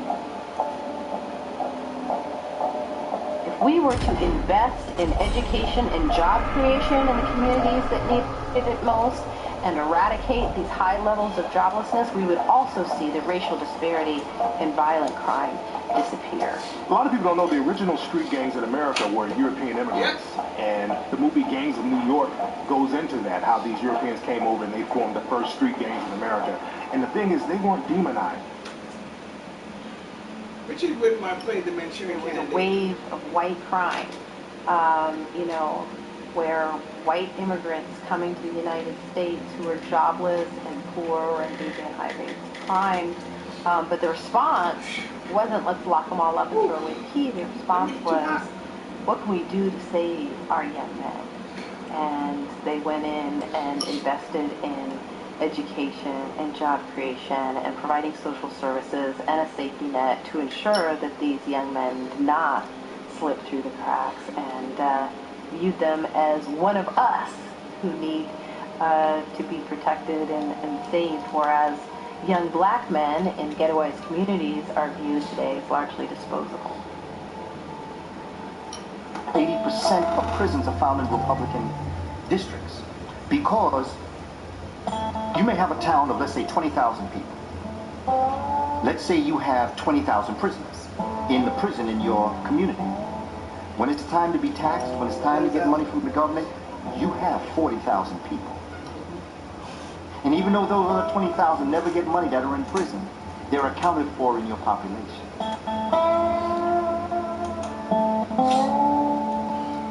There's extraordinary amount of money being made off of mass incarceration today. I mean, part of it is private prisons, which are making their money, from caging human beings quite directly, but there's also a range of other private corporate interests that are profiting from the prison industry today. Private phone companies that charge prisoners and their families exorbitant rates just to place phone calls and remain in touch with loved ones, taser gun manufacturers, private health care providers that provide typically abysmal health care to people behind bars, have secured very lucrative contracts, and then, there's private corporations that are now using prison labor, rather than shipping jobs overseas, are actually using prison labor, paying them far less than minimum wage. Many of these furnitures we see in all the state offices and stuff, they're made by brothers and sisters in prison.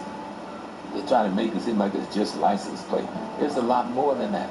And all of them are located in areas where there are farms.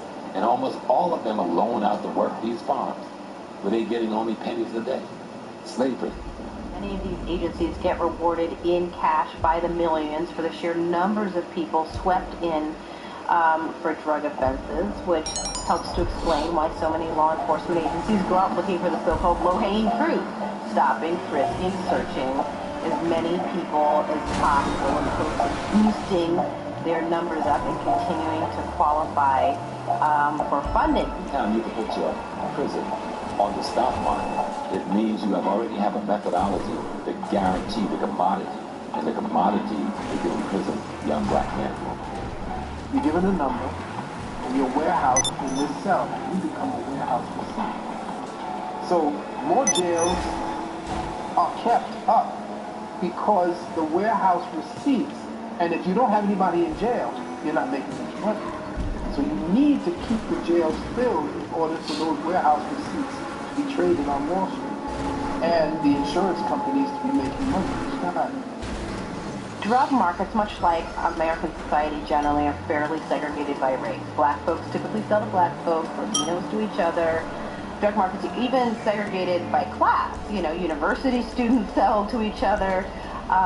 Drug dealing happens in every community of all colors, but those who do time for drug crime are overwhelmingly black and brown. President Richard Nixon was the first to coin the term a war on drugs, but it was President Ronald Reagan, really, who turned that rhetorical war into a literal one. And he declared his drug war in 1982, actually a couple of years before crack first began to ravage inner city communities and become a media sensation. The media frenzy around crack cocaine didn't just happen, it was actually part of political campaign conducted by the Reagan administration to sensationalize crack use in inner city communities to boost public support for a drug war they had already declared and persuade Congress to devote millions more dollars to waging it. And after crack became a media sensation, harsh mandatory minimum sentences started sailing through Congress, harsh mandatory minimum sentences for minor drug offenses, sentences larger than murderers receive in many other Western democracies. And soon Democrats began competing with Republicans to prove they could be even tougher on those people than their Republican counterparts. So it was President Bill Clinton who actually escalated the drug war far beyond what Reagan's Republican predecessors even dreamed possible. There was a representative in Missouri named Chuck Graham. and he had a proposal. He had something called the Life for Life program. And with this program, they wanted to offer prisoners on death row lighter sentences if they were to donate one of their organs or body parts.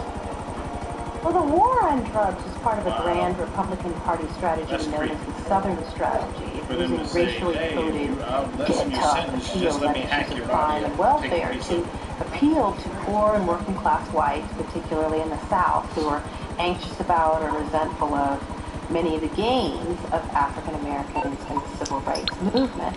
And President Richard Nixon's former chief of staff, Haldeman, described the strategy this way. And I believe I'm recalling the quote correctly. He said, quote, "The whole problem is really the blacks. The key is to devise a system that recognizes this while not appearing to," end quote. The meth epidemic has been severe, and some have argued that the meth epidemic is actually far worse than what the crack epidemic was in terms of the harm that it caused. But there hasn't been any media frenzy associated with the meth epidemic. There has been an increase in the number of whites going to prison for drug offenses since the meth epidemic, but there hasn't been an all-out war waged against, people who are predominantly white, who use and sell meth. It doesn't matter how severe the racial disparities are, unless you can offer proof of conscious intentional bias tantamount to an admission of racial bias by a law enforcement official. You can't even state a claim for racial bias in the criminal justice system today, which presents a bit of a challenge since most law enforcement officials, like the rest of us, know better than to state our racial biases out loud. A police officer isn't going to say, "Yes, Your Honor, the reason I stopped him was because he was black."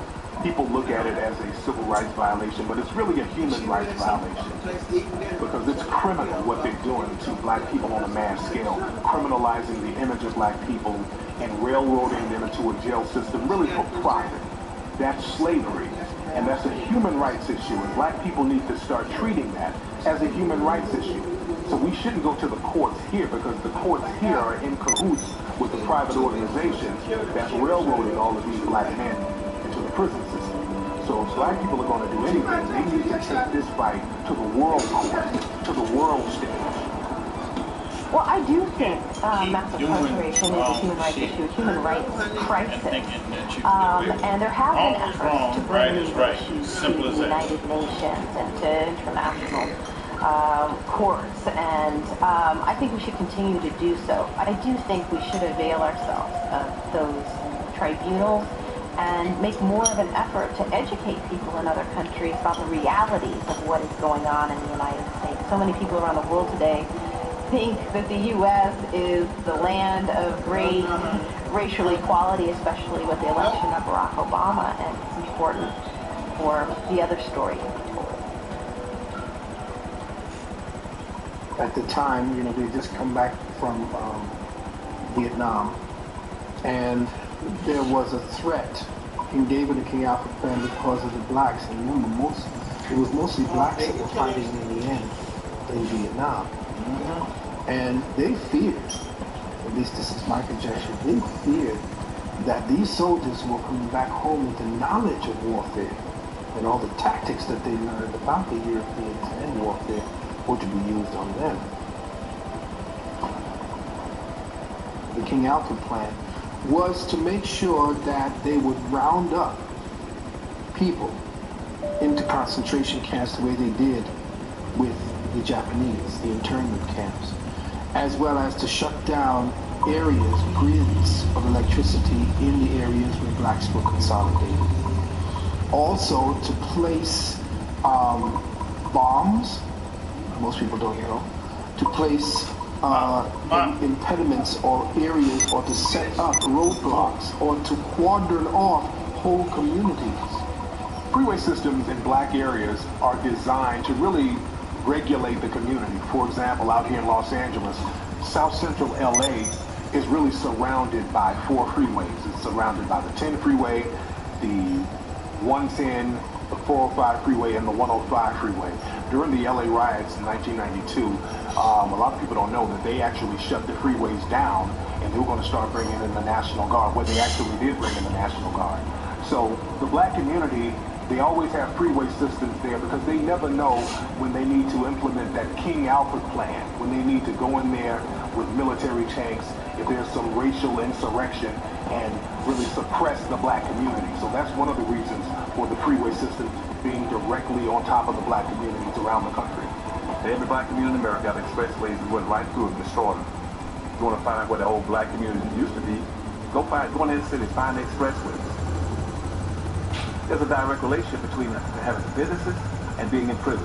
Go find 7 ages you can find in American prison. You ain't gonna be in there. But 51% of your prisoners will be black because blacks don't have any businesses and industry. There's a direct link. Black women practice group economics. Black women practice group politics. If you don't practice, you're setting yourself up. I told that 5-story building, you're setting yourself to get wiped out. Understand the nature of race, which is economics. If you build the first floor, it's economics. Build your businesses and your industries. Control buildings and industry, and that pulls in your money. And hold that money. And practice group economics with it. Arab and Asian money bounces 12 or 13 times what it means. Jewish money bounces 18 times. Black folk got to learn how to practice group economics. Black Americans spend every penny they get outside their own community. Then you take the money and the wealth that you get from that first floor and go to the second floor. The second floor is politics. You then take that money on the first floor and you control your politics. Black folk must quit allowing people to tell them to go out and vote. Vote for what? Nobody's going to do anything for black folk in politics. Politics is controlled by money. Major corporations who got the money. That's what controls politics. If you have no money, you have no say-so, you have no benefits coming. So you take your money and you control, and you take your money on the first floor, you buy every politician on the second floor. And any politician you can't buy, you rent or lease them. Get what you need. Then once you get the second floor under control with the politicians with your money, then you go to the third floor. The third floor then is the police department and the court system. You take your money on the first floor and your politics on the second floor, and you control the court system and the police department.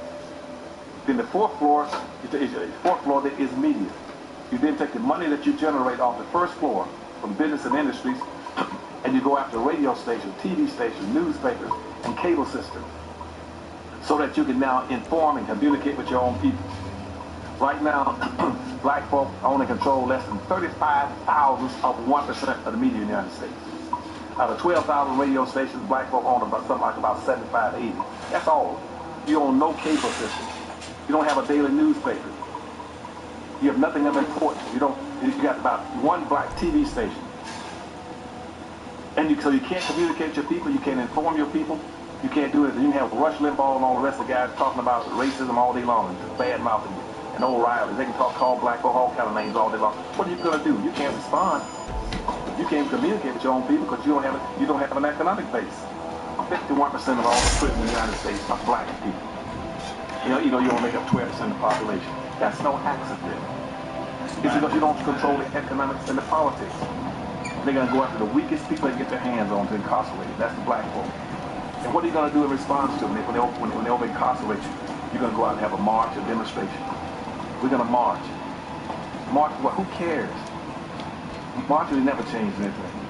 The prison industrial complex is not going to work. Because you cannot put people in prison that way, naturally.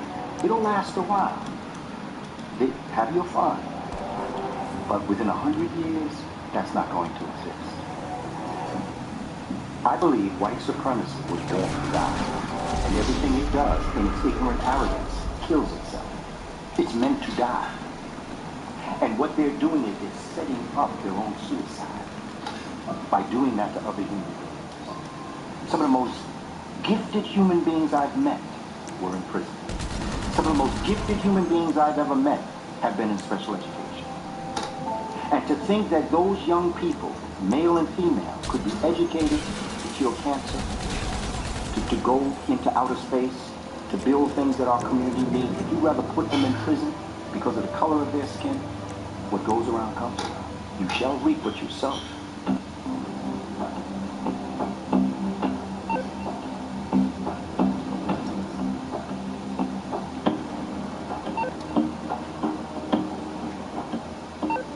way to control melanated people is keeping them poor and disenfranchised. And this is what has happened to black people in America. There's a reason why black people have been... I take it this isn't a social call. Because it's very easy to control poor people. When people are poor, you can do whatever you want. Patch them all through. And they won't have the economic power to fight back. They won't have the economic power to put a politician into power to help them out. They won't have the economic base to really take care of their basic needs. So then you can control them any way you want to. See, white folk lend us money. They don't pay us because they know that they're going to get it right back. 1866 and up to about 19 into the 1920s, black folk had the greatest economic achievement they've ever had in this country. Either under the endemic curve under integration and curve under segregation. Those black folk had managed to acquire over 20 million acres of land in 1940. The United States Census in 1920. 20 million acres of land. But between 1920s and 1950s, they lost almost all of it. Back in the 1920s and up to 1940s, we had black broom factories, we had black mattress factories. Almost every black major city had at least 2 cab companies. We had black bus companies, we had black shipyard up here in Baltimore. When I say black bus lines, I'm not talking about just having 3 or 4 buses. We had over 500 buses. And I in Winston-Salem, North Carolina. Now our bus company didn't just service just the black neighborhoods. It serviced the blacks and the white neighborhoods. We had 2 black cab companies. We had the Harris Cab Companies and the Campbell City Cab Company. But they used to have their own restaurant. They had the best nightclubs in the country. The blacks had 2 baseball leagues. Each baseball league had 8 teams. We had over 500 of the best baseball players in the world. And what did they do? They wanted to integrate. So as soon as they put Jackie Robinson on the Brooklyn Dodgers, black folks said we'll give up all of our black baseball leagues, black teams, and all our black players. And we just get 1 black boy to play on a white team. Black Americans were gung-ho about integration because we thought that would be our passport to see. We equated integration with freedom. That scared whites. Yeah. And see, at that time you had whites, a lot of these white separate communities. You had white Polish communities, you had white Jewish communities, you had white Italian communities, you had white Irish communities, and white folks said, well, we're not going to let these blacks want to integrate. We're going to come together and organize as a unit. And so white folks then dropped all their communities and said, no, we're going to organize as one white bloc. We're not going to talk about I'm being Polish and you're Irish and German anymore. We're not going to do that anymore. We're going to stick together as a group. We're not going to let all these blacks come and penetrate us. Because they were doing things and becoming self-sufficient, that became a threat. So instead of them just coming out and attacking, because they couldn't just come out and all-out attack, they were a little bit too strong for that, and we would have fought back, and they would have been a civil unrest that would have definitely undermined the security of the country. Instead, they said, well, let's invite them into a place that they've always covered, that is, into the white estuary of power, into the white citadel of power. Let us make sure we bring them in and incorporate them to us. And therefore, being that they're going to have to buy their facilities and all the materials from us, they're going to have to interface with us anyway. They're going to dress like us, act like us, and we will take the best of what they have and capitalize eventually. We would like them to change the take it over. We will quell or stop any threat or competition to our business. And that's exactly what they do. The black folks stripped themselves of all their resources. They stripped themselves of their unity. They stripped themselves of the role models when all black people lived together. And they had their own role models. All the doctors and lawyers and teachers, but the blacks lived all together. You had a sense of community. You knew each other. You trusted each other. You worked with each other. You participated with each other. You learned how to buy from each other, to sell each other, to support each other, to care about each other, to love each other. When black folk up in immigration, blacks never locked their homes. We practice a very profound humanity. If an Asian opens a store in our community, we do not boycott and discriminate against it. If an Arab opens a store in our community, we do not boycott and discriminate. If a Jewish person opens a store in our community, we do not boycott and discriminate against it. We shop with all people. We treat all people equally. The problem is they're not treating us equally. Because we're caught in our own humanity. And until we begin to address that and demand that others practice towards us the same human concern and love that we practice towards them, we will stay in this situation.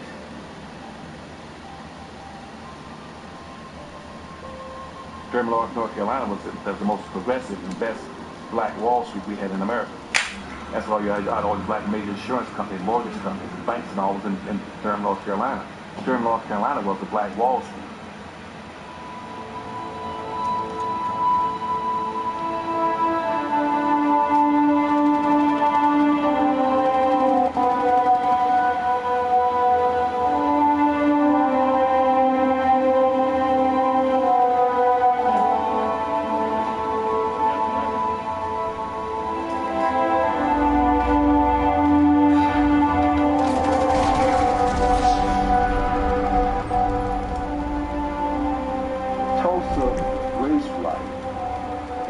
It wasn't really a race riot because the people who rioted were the whites, not the Africans. The Africans defended their territory. They defended their stores and their businesses and their families. But they were destroyed by the whites who were envious of the economic power base that they had developed. And so you'll find that the disturbance ended when the sheriff of Tulsa commandeered a plane and had the pilot fly over the black community and drop sticks of dynamite. So Tulsa became the first city in the world that was bombed from the air.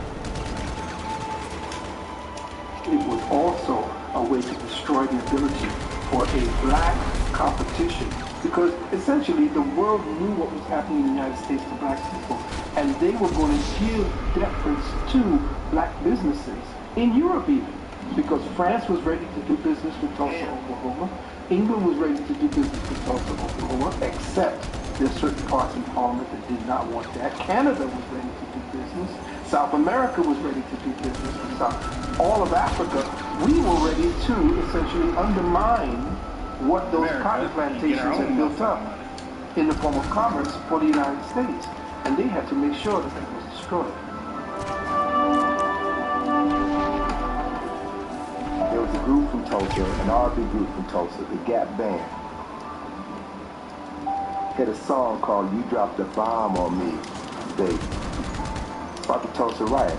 Gap Band, GAP. GAP are the initials for the streets Greenwood, Archer, and Pine, which was the hub of Black Tulsa Business District.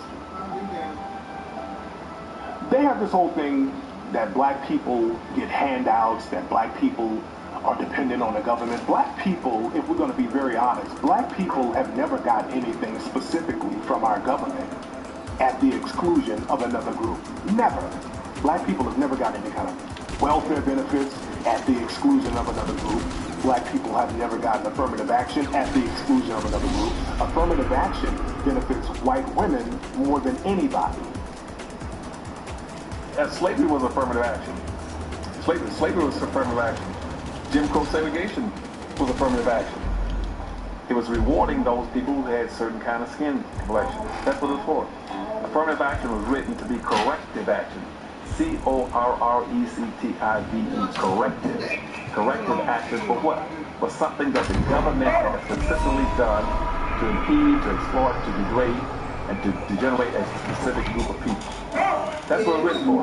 It had nothing to do with gender, handicap, senior citizens, gays, midgets, humpbacks, just black people. That's the only people the government had systematically at all levels, from the state, county, federal level, had gone out of their ways, passed laws, slave codes, and see, blacks couldn't get out of slavery because of the federal government. The average black business can't even get the capital to present itself to the black population that the other people can get the capital to do. Now, one would ask the question, how can all these poor immigrants come to this country and have all this capital? If they had that capital, why did they leave home? John Brown. And if they didn't have the capital when they left home, how are they getting this capital here when they have no credit record and they have no paper trail and they have nothing? So who's capitalizing them? And I think if we begin to look at that question, we'll begin to get to the bottom of what's going on in the black community.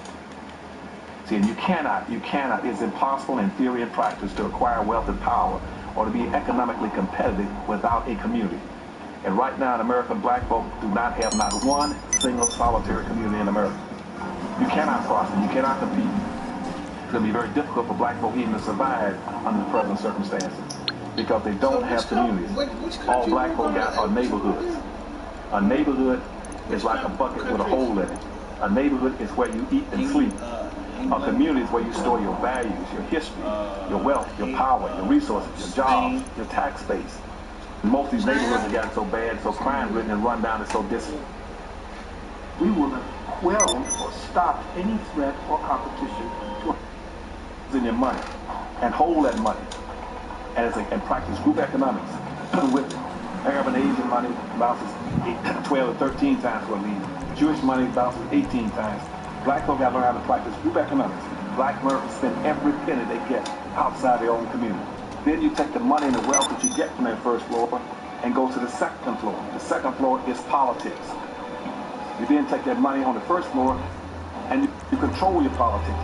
Black folk must quit allowing people to tell them to go out and vote. Vote for what? Nobody's going to do anything for black folk in politics. Politics is controlled by money. Major corporations got the money. That's what controls politics. If you have no money, you have no say-so, you have no benefits coming. So you take your money and you control and you take your money on the first floor, you buy every politician on the second floor. And any politician you can't buy, you rent or lease it to get what you need. Then once you get the second floor under control with the politician, with your money, then you go to the third floor. The third floor then is the police department and the court system. You take your money from the first floor, the politics on the second floor, and you control the court system and the police department. Then the fourth floor is media. You then take the money that you generate off the first floor from business and industries, and you go after radio stations, TV stations, newspapers, and cable system, so that you can now inform and communicate with your own people. Right now, black folk only control less than 35,000 or 1% of the media in the United States. Out of 12,000 radio stations, black folk own about something like about 75, 80. That's all. You own no cable system. You don't have a daily newspaper.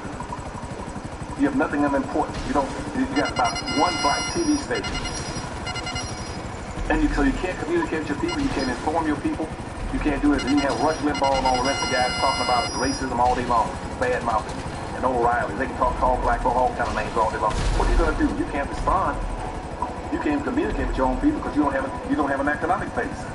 51% of all the prisoners in the United States are black people. You only make up 12% of the population. That's no accident. It's because you don't control the economics and the politics. And they're going to go after the weakest people they get their hands on to incarcerate. That's the black folk. And what are you going to do in response to it? When they over incarcerate you, you're going to go out and have a march, a demonstration. We're going to march. March for who cares? John Brown. Marching, they never changed anything. The prison industrial complex is not going to work. Because you cannot put people in prison that way naturally. It'll last a while. They have your fun. But within 100 years, that's not going to exist. I believe white supremacy was born to die, and everything it does in its ignorant arrogance kills itself. It's meant to die. And what they're doing is they're setting up their own suicide by doing that to other humans. Some of the most gifted human beings I've met were in prison. Some of the most gifted human beings I've ever met have been in special education. And to think that those young people, male and female, could be educated to kill cancer, to go into outer space, to build things that our community needs, we'd rather put them in prison because of the color of their skin. What goes around comes. You shall reap what you sow.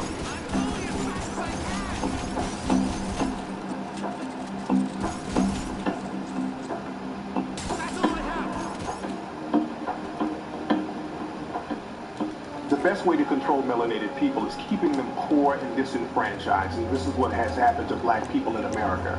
There's a reason why black people have been economically undermined, because it's very easy to control poor people. When people are poor, you can do whatever you want to them, and they won't have the economic power to fight back. You won't have the economic power to put a politician into power to help them out. They won't have the economic base to really take care of their basic needs, so then you can control them the way you want to.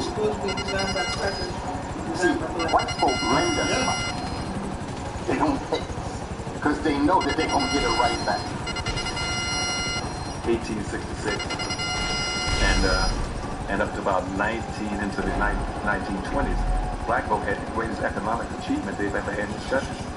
Even understood it didn't occur under integration, it occurred under segregation. Those black folk had managed to acquire over 20 million acres of land according to the United States Census in 1920. 20 million acres of land. But between 1920s and 1950s, they lost almost all of it. Back to the 1920s up to 1940s, we had black broom factories, we had black mattress factories. Almost every black major city had at least 2 cab companies. We had black bus companies. We had black shipyard up here in Baltimore. When I say black bus line, I'm not talking about just having 3 or 4 buses. We had over 500 buses. And this is in Winston-Salem, North Carolina. Now our bus company didn't just service just the black neighborhoods. It serviced the blacks and the white neighborhoods. We had 2 black cab companies. We had the Harris Cab Companies and the Campbell City Cab Company. But they used to have their own restaurant. They had the best nightclubs in the country. Blacks had 2 baseball leagues. Each baseball league had 8 teams. We had over 500 of the best baseball players in the world. And what did they do? They wanted to integrate. So as soon as they put Jackie Robinson on the Brooklyn Gardens, black folks said we'll give up all of our black baseball leagues, black teams, and all our black players. And we just get one black boy to play on a white team. The fact that we wanted Jackie Robinson. Black Americans were done so about integration because we felt that would be our passport to do. Was stupid. We equated integration with we had 2 black leagues. We had our own black leagues. That scared whites. That generated money. That generated revenue. You had whites. That generated money that you pass on to your children. White Jewish communities. You had white. That's way different from just Irish like, communities. Buying white folks say, well, we're not going to let, if these blacks are going to integrate, we're going to come together and organize as a unit. And so white folks then dropped all their little communities and said, no, we're gonna organize as one white block. We're not gonna talk about I'm being Polish and you're Irish and German anymore. We're gonna do that anymore. We're gonna stick together as a group. We're not gonna let all these blacks come and penetrate us. Because we were doing things and becoming self-sufficient, that became a threat. So instead of them just coming out and attacking, because they couldn't just come out and attack, we were a little bit too strong for that. And we would have that. There would have been a civil unrest that would have definitely undermined the security of the country. Instead, they said, well, let's invite them into a place that they've always coveted, and that is into the white estuaries of power, into the white citadels. Let us make sure we bring them in and incorporate them to us. And therefore, being that they're going to have to buy their facilities and all the materials from us, they're going to have to interface with us anyway. They're going to dress like us, act like us, and we will take the best of what they have and capitalize eventually and take it over. We will quell or stop any threat or competition to our business. And that's exactly what they did. The black folks stripped themselves of all their resources. They stripped themselves of their unity. They stripped themselves of the role models when all black people lived together. Then they had their own role models. All the doctors, the lawyers, and teachers with the black lived all together. You had a sense of community. You knew each other. You trusted each other. You worked with each other. You participated with each other. You learned how to buy from each other, to sell each other, to support each other, to care about each other, to love each other. When black folk got into integration, blacks never locked their home. We practice a very profound humanity. If an Asian open a store in our community, we do not boycott it. If an Arab open a store in our community, we do not boycott and discriminate. If a Jewish person open a store in our community, we do not boycott and discriminate against them. We shop with all people. We treat all people equally. The problem is they're not treating us equally. We call it our own humanity. And until we begin to address that and demand that others practice towards us the same human concern and love that we practice towards them, we will stay in this situation.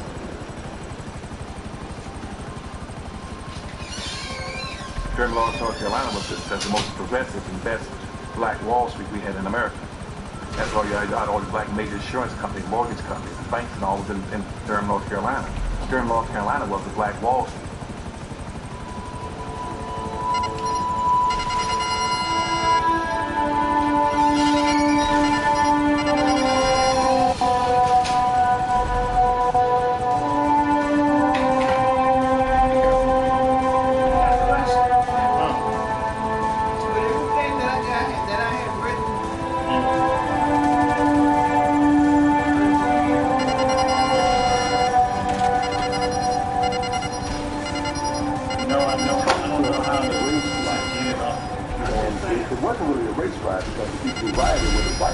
not the Africans. The Africans defended their territory. They defended their stores and their businesses and their families. But they were destroyed by the whites who were envious of the economic power base that they had developed. So you find that the disturbance ended when the sheriff of Tulsa commandeered a plane and had the pilot fly over the black community and drop sticks of dynamite.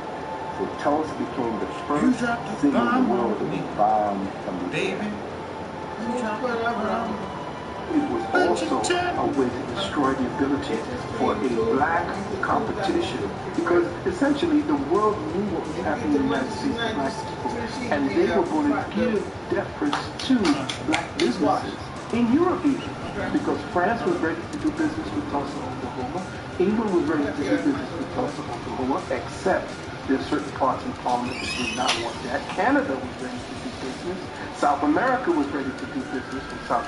All of Africa, we were ready to essentially undermine what those cotton plantations had built up in the form of commerce for the United States. And they had to make sure that it was destroyed. There was a group from Tulsa, an R&B group from Tulsa, the Gap Band. You dropped the bomb. Had a song called "You Dropped the Bomb on Me, Baby."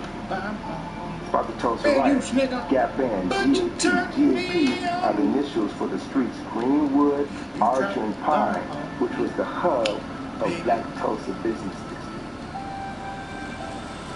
They have this whole thing that black people get handouts, that black people are dependent on the government. Black people, if we're going to be very honest, black people have never got anything specifically from our government at the exclusion of another group. Never.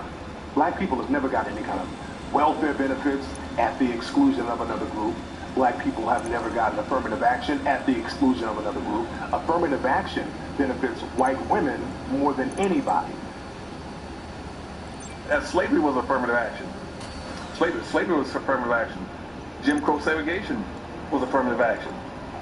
It was rewarding those people who had certain kind of skin complexion. That's what it was for. Affirmative action was written to be corrective action. C-O-R-R-E-C-T-I-V-E, corrected.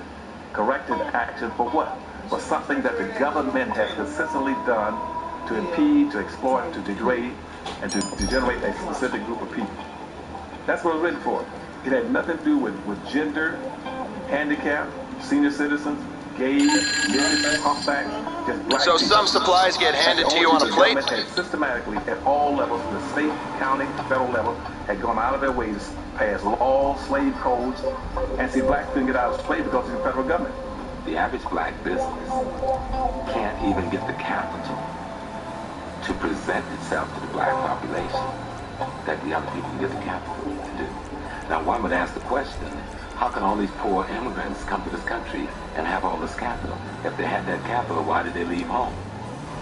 And if they didn't have the capital when they left home, how are they getting this capital here when they have no credit record and they have no paper trail and they have nothing? So how is capitalizing them?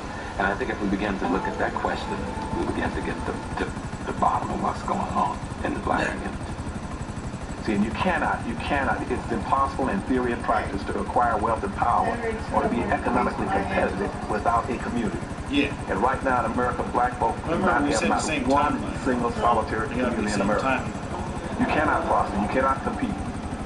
It's going to be very difficult for black folk even to survive under present circumstances because they don't have communities. All black folk are neighborhoods. A neighborhood is like a bucket with a hole in it. A neighborhood is where you eat and sleep. A community is where you store your values, your history, your wealth, your power, your resources, your jobs, your tax base. Most of these neighborhoods have gotten so bad, so crime-ridden and run down, and so dysfunctional that the neighbors moved and all you got left is a hood. There's nothing left in them. We have a ranking order of acceptability in our society based on skin color, from white, yellow, brown, black. It's in a descending color order, going from the whitest to the darkest. And the wealth is also distributed along the same line. And white is at the top, got the wealth, power, and resources going down. It trickles down, all the way down. The power and resources, as they go up and down, the further you go away from the white, the thinner it becomes, the weaker it becomes. And black folk are not that silly. Niggas say, consequently, if I want something, I'm going to try to identify with anything as close to white as possible. And that's why you come up this saying all the time about white ice is colder than black ice. They want to identify with it. But they never have to understand that rather than identifying with it, why don't you go acquire your own?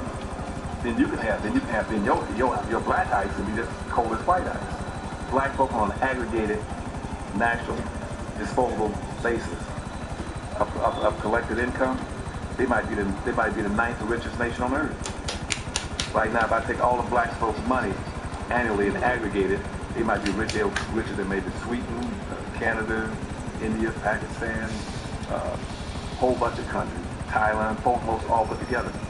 But the difference is, what I keep trying to tell black, it doesn't make any difference because it's not aggregated. You aggregate something, you strengthen exponentially the power of it by multiplying factor, by putting them together and then piling it up, making it stronger. You at the point? Convoy's incoming. Do whatever you need to do, but get the supplies to the bunker for the mission complete. Because traditionally, whites saw black folk aggregate as being a negative. And we see everything through the eyes of whites. Typically, anytime anything that exceeds more than 6% of something is black, the white is in charge of it. If you get more than 6%, that sets off alarm in the white society. If I move into a neighborhood, and I'm the only black, whites will accept one black, there's two blacks. But the minute you start getting up further than that, they go on alert. So by the time you get 6, you know what happened there? They start putting their houses up for sale. If I go in an organization, I got one black in that organization, it's an all-white organization, they'll accept the one black or two blacks. But the more blacks you come in, trying to integrate, that becomes a threat to the society. And they would either move out of that organization, move out of that neighborhood, or even go to school and take their kids out of school.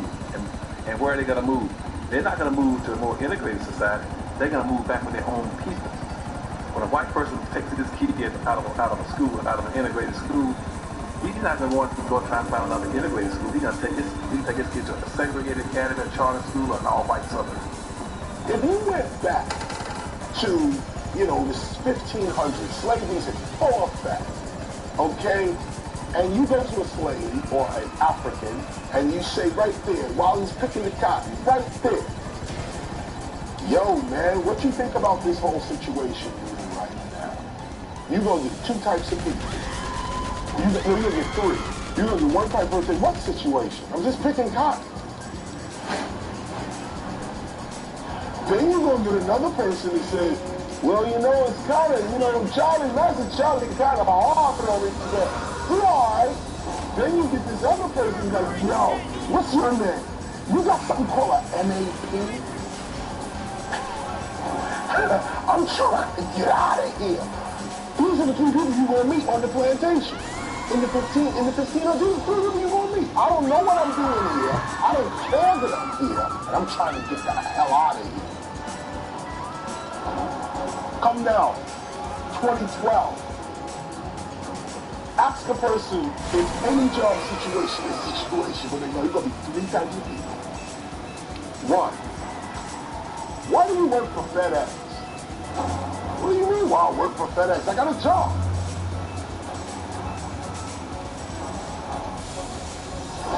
Why do you work for FedEx? Well, it is hard hours, man. It's long. I'm driving this truck. It's crazy, but it's the best I can do right now. Good looking crazy. I get a good check. Just crazy shit I do. Last person, why do you work with FedEx? I don't work here. I'm really an MC. I'm waiting for my opportunity to record my album. I'm only doing this right now so I can eat. Yo, really? My name is da-da-da-da-da-da-da-da. I'm trying to get free.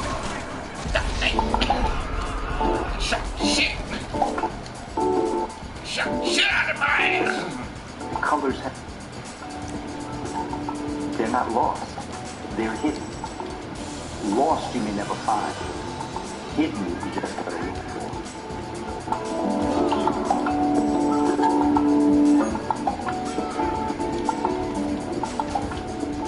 Know your purpose. You have a purpose. Everything alive in nature, and even inanimate objects, have purpose. You have a purpose. Know your purpose. If you don't know your purpose, link up with someone who knows their purpose.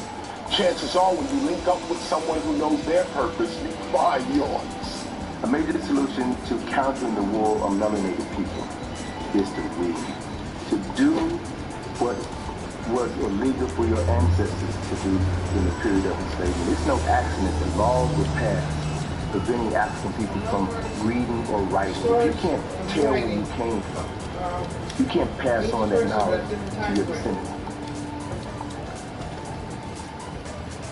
There are many retired teachers, old school teachers in the 60s and 70s that remember the old system of teaching. Remember how it was, ABCs first, your dynamics of mathematics, what it is. Those old school teachers are sitting there with nothing to do. They're just getting attention and they're running away. Get together in your community. Get a home, rent a building or whatever, and use her who has the credentials of a teacher and the homeschooling credentials together and teach your own children. Create your own curriculum. Teach them, of course, to keep up in the outer world as far as competition is concerned and what to do.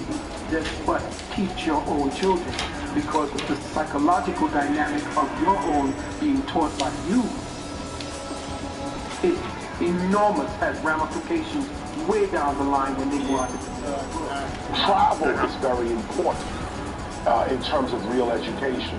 To be somewhere in that place, to actually go somewhere and be in that place, definitely sheds a lot of knowledge on things that are hidden in one society and beaming like sunlight in another one. What I've learned in traveling to Africa, specifically in South Africa, I assumed as I got involved in the African movement in the late 80s, and learning all these wonderful stories about ancient African culture, I assumed the first man that died with John Brown and when I went to South Africa and started talking about chickens, they had no idea. And why was that? Because they were socialized. We hear about the Asian scramble for Africa. We hear about the East Indian scramble, the European scramble for Africa. There should be an African-American scramble for Africa. We should be going into Africa with our finances organized and saying, guess what? We're going to invest in its oil. It's $5 million up front. Okay, show us the budget on paper. What do you need for the refineries? Okay, what are they going to cost? Where are you going to purchase them from? We're going to invest in that. We're going to invest in the diamonds, enough of the Beers and Oppenheimer. Okay, we're going to sell our own diamonds. Isn't it amazing that 90% of the world's diamonds comes out of the ground of Africa, and there's not a black man on earth who sells diamonds anywhere? The main chiefs came together in ceremonies with African Americans. I was there, I saw it with my own eyes. And they apologized for their ancestors selling us into enslavement. They apologized and they opened the door for African Americans to come back to God. And the main government passed legislation giving land and citizenship to any African American who wanted to come back to Ghana, and hundreds, if not thousands, have taken them up on that offer. When the administration of Jimmy Carter, the big Brzezinski, wrote a white paper that was sent to all State Department agencies that everything in their power had to be done to keep African Americans and Africans from elected politically, culturally, or economically. Sisters and brothers on the continent are told, don't mess with those African Americans. They do drugs, violence, they don't respect themselves, they don't respect their women. And I've been told by people who come here as students and what have you, that their parents are warned. Tell their children, don't mess around with those African Americans. Bad things will happen. So there's a deliberate lack of connectedness. And I think that the powers that be understand the potential of the link-up between Africans in the diaspora and Africans at home. I deal a lot with African brothers and sisters who come here all the time. Some of them who have temporary visas, school visas, working visas, and some who have actually become citizens. And I know for a fact that when they come here and come through customs, they are given an orientation into living in America, and one of the things that they are specifically told to do is stay away from African Americans. They're not good people to hang around. In fact, I've even heard that there is a video shown, a propaganda video that is shown to African immigrants kind of highlighting some of the negative things that African Americans participate in and how they should stay away from us. So without a doubt, that threat of a Pan-African unification is something that, you know, the global powers of the world is very concerned about, especially with the intermingling of black folk from all over the world. And that's why when you come across a lot of Africans, they're afraid to interact with you because they've been told by the government that allowed them to be here in the first place that we don't want to see you around. And that's why you tend not to see their participation in our political organizations, because many of them are not citizens, so they can be deported at a second's notice. And as we know, because of racism, an African is more likely to be deported than anybody else for subversive activity. That doesn't mean we can't work with them.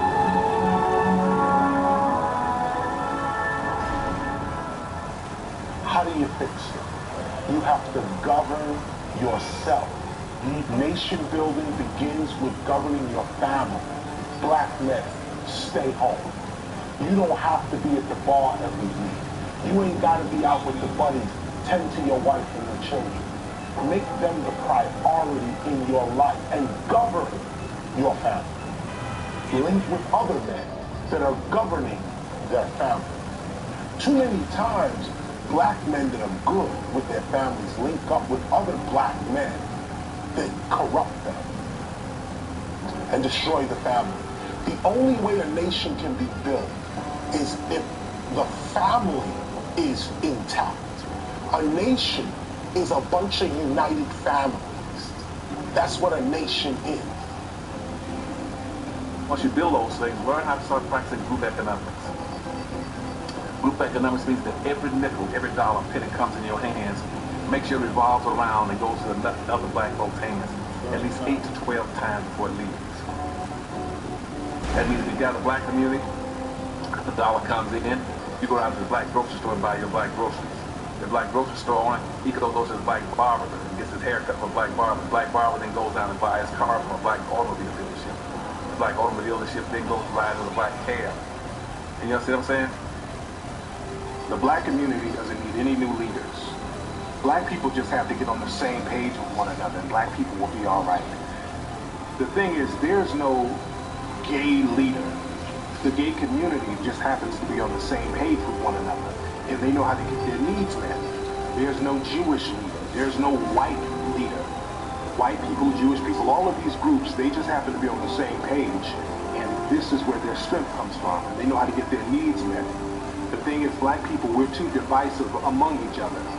So we have to get on the same page, and that will alleviate many of our problems right there. Go back to all those black and white films when you saw the Klan marching on Washington. Thousands of white men in hooded robes marching. Where are all those robes today? So they burned them all. This is what baffles me about American society. Who cleans these robes? These robes are not machine washable. They got patches and stuff on them. You got to take it to the cleaner. Who's upgrading and mending, sewing, and keeping all those robes in material existence to this day? Who's doing that work? Who's doing it? Where do robes go? Why you can't get one on auction? Why you don't see one at the Salvation Army? Thrift shop, Klan robe, thrift shop. Somebody turned it in. Why you don't see that? Because people are still holding on to them. They even still wearing them. Maybe not outside, but somewhere it's still getting worn. Now I can tell you where all the Black Panther outfits are. They got holes in them. With red liquid all over them. I can tell you where the guns went. The cops took them after they shot this guy in there. Come on. Fred Hampton, I can tell you where his guns went. We know what happened to our movements. What happened to the other one? I would say that what you do for yourself depends on what you think of yourself. And what you think of yourself depends on what you know of yourself. And what you know of yourself depends on what you have been told. Never allow anybody to tell you that history and culture is not important. Never let anybody say that happened a long time ago, get over it. Make your history sacred. Malcolm X used to say, of all our studies, It is history that is most qualified to reward our research. Believe that what you do makes a difference in the world. That we do not have to be passive victims. Nice work. Your technicians are already breaking. Victimization before your rehabilitation, your salvation, your liberation. That's your responsibility. We're supposed to be controlling like black hair. We're the only people got a certain texture of hair, thickness in hair. It calls curly or kinky, whatever you want to call it. Why is it the Koreans are controlling black hair care? At 85 cents out of every dollar goes to Asians, Koreans. Why are Koreans and Chinese controlling black hair care products? Because you're not practicing group economics. If I go to a Chinese place and I ask them to buy something from black folk, they won't do it. Some black distributors came right here to Washington, D.C., the H Street right over here, and said, we'd like to meet with some merchants, sell you some products. And the agent said, what do you want to sell? He said, we'll sell you some of the same products you got on your shelf right now. We'll sell it to you and give you a 25 to 30% discount. The agent said, we're not interested. The agent said, but with a 25, 30% discount, you're still not interested? They said, no. They said, why not? The agent said, you black people don't understand. It ain't the money. It's that we only buy from our own people. You blacks are the only people that buy from any and everybody. School books, textbooks. We need to put pressure on the schools so that this information is brought in. Flag for slave trading have aroused hostility. 1858. Whoa. So we didn't want the flag from slave trade. That's interesting. Hold on.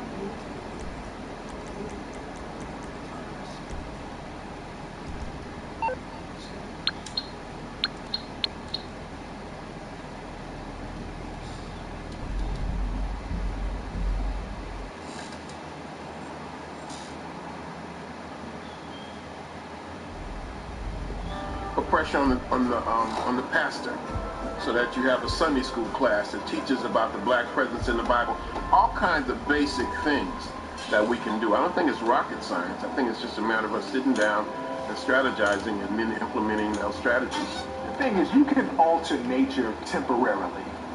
If you tame an animal, you can tame a wild animal to do circus tricks, but after a while, that animal is going to turn on you and go back to its original nature. You can travel around the world and you see societies that are engulfed in trees, vines. Nature has engulfed certain vast civilizations. Certain civilizations are covered in sand. Nature has taken back over. Certain civilizations are immersed underwater. Nature has taken back over. So again, you can alter nature temporarily, but nature will always triumph. Nature will always win. Melanin is nature. Civil rights is a waste of time. Because you're not, because again, using a very broad term.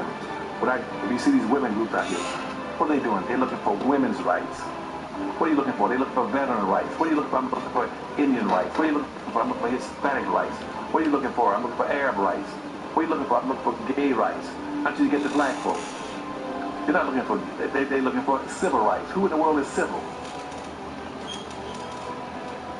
You know, there's a lot of shame that has, washed over poor black communities in particular. A lot of shaming and blaming, and we've got to end that and come together as a community and say we are committed to ending the system once and for all and open our hearts to young men returning home from prison rather than just wagging a finger at them and saying, why can't you do better?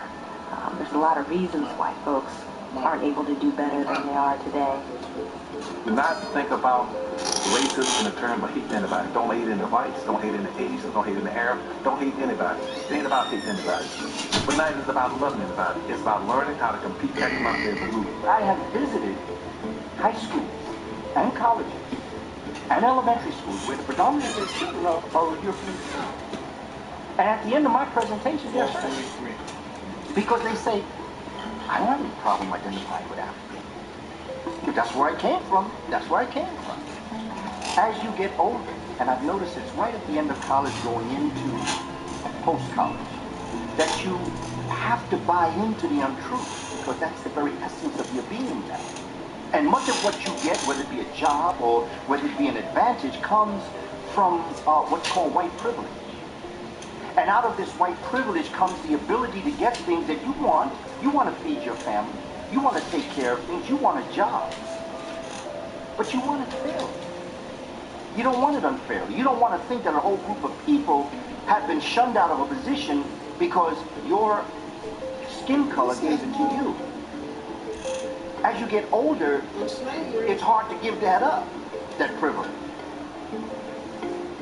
We begin to understand this is about behavior and our behavior towards nature. Black people just incidentally happen to be an object in nature. It is those who have behaved inappropriately, or most whites don't behave inappropriately. Most whites are actually as victimized as most people of color. Where the confusion is, because of the whiteness of skin, most whites think they will have an opportunity to ascend to the position of power of those who are doing the oppressing. And that's where their confusion comes in. Meanwhile, they suffer and tolerate their suffering, whereas others may resist it because we know we can never make that ascension. Who protects the interests of this group? Who really protects the interests of this group? The ones who enslaved you are protecting your interests, even if they free you. That's like a rapist keeping you in prison for 10 years, raping you every day for 10 years. You insane with it. Then the 11th year he says, I reached an epiphany, I was wrong. I shouldn't have did that. You're free to go. Now you're free to go. Go where? Free? Your whole heart is screwed up. Where you going? That same person says, okay, you can stay in one of my rooms called Chicago.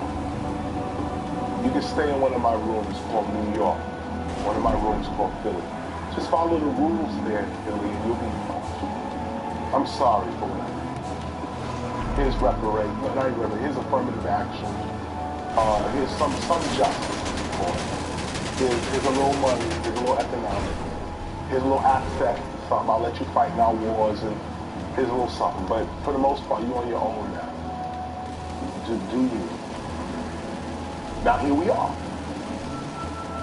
Crazy, deranged, walking around, being late for 300 years. Now you're free. And your head is going, woo! But here's the point. You were God to begin with. This is what we forgot. This is what we forgot. You were God to begin with. So you did get beat, raped, punched, lynched, burned. But what happened? You're still here. And what is still here? Not the bodies that were burned, not the hangings, the innocent victims, but the spirit that created those people, the force that animates us, never dies.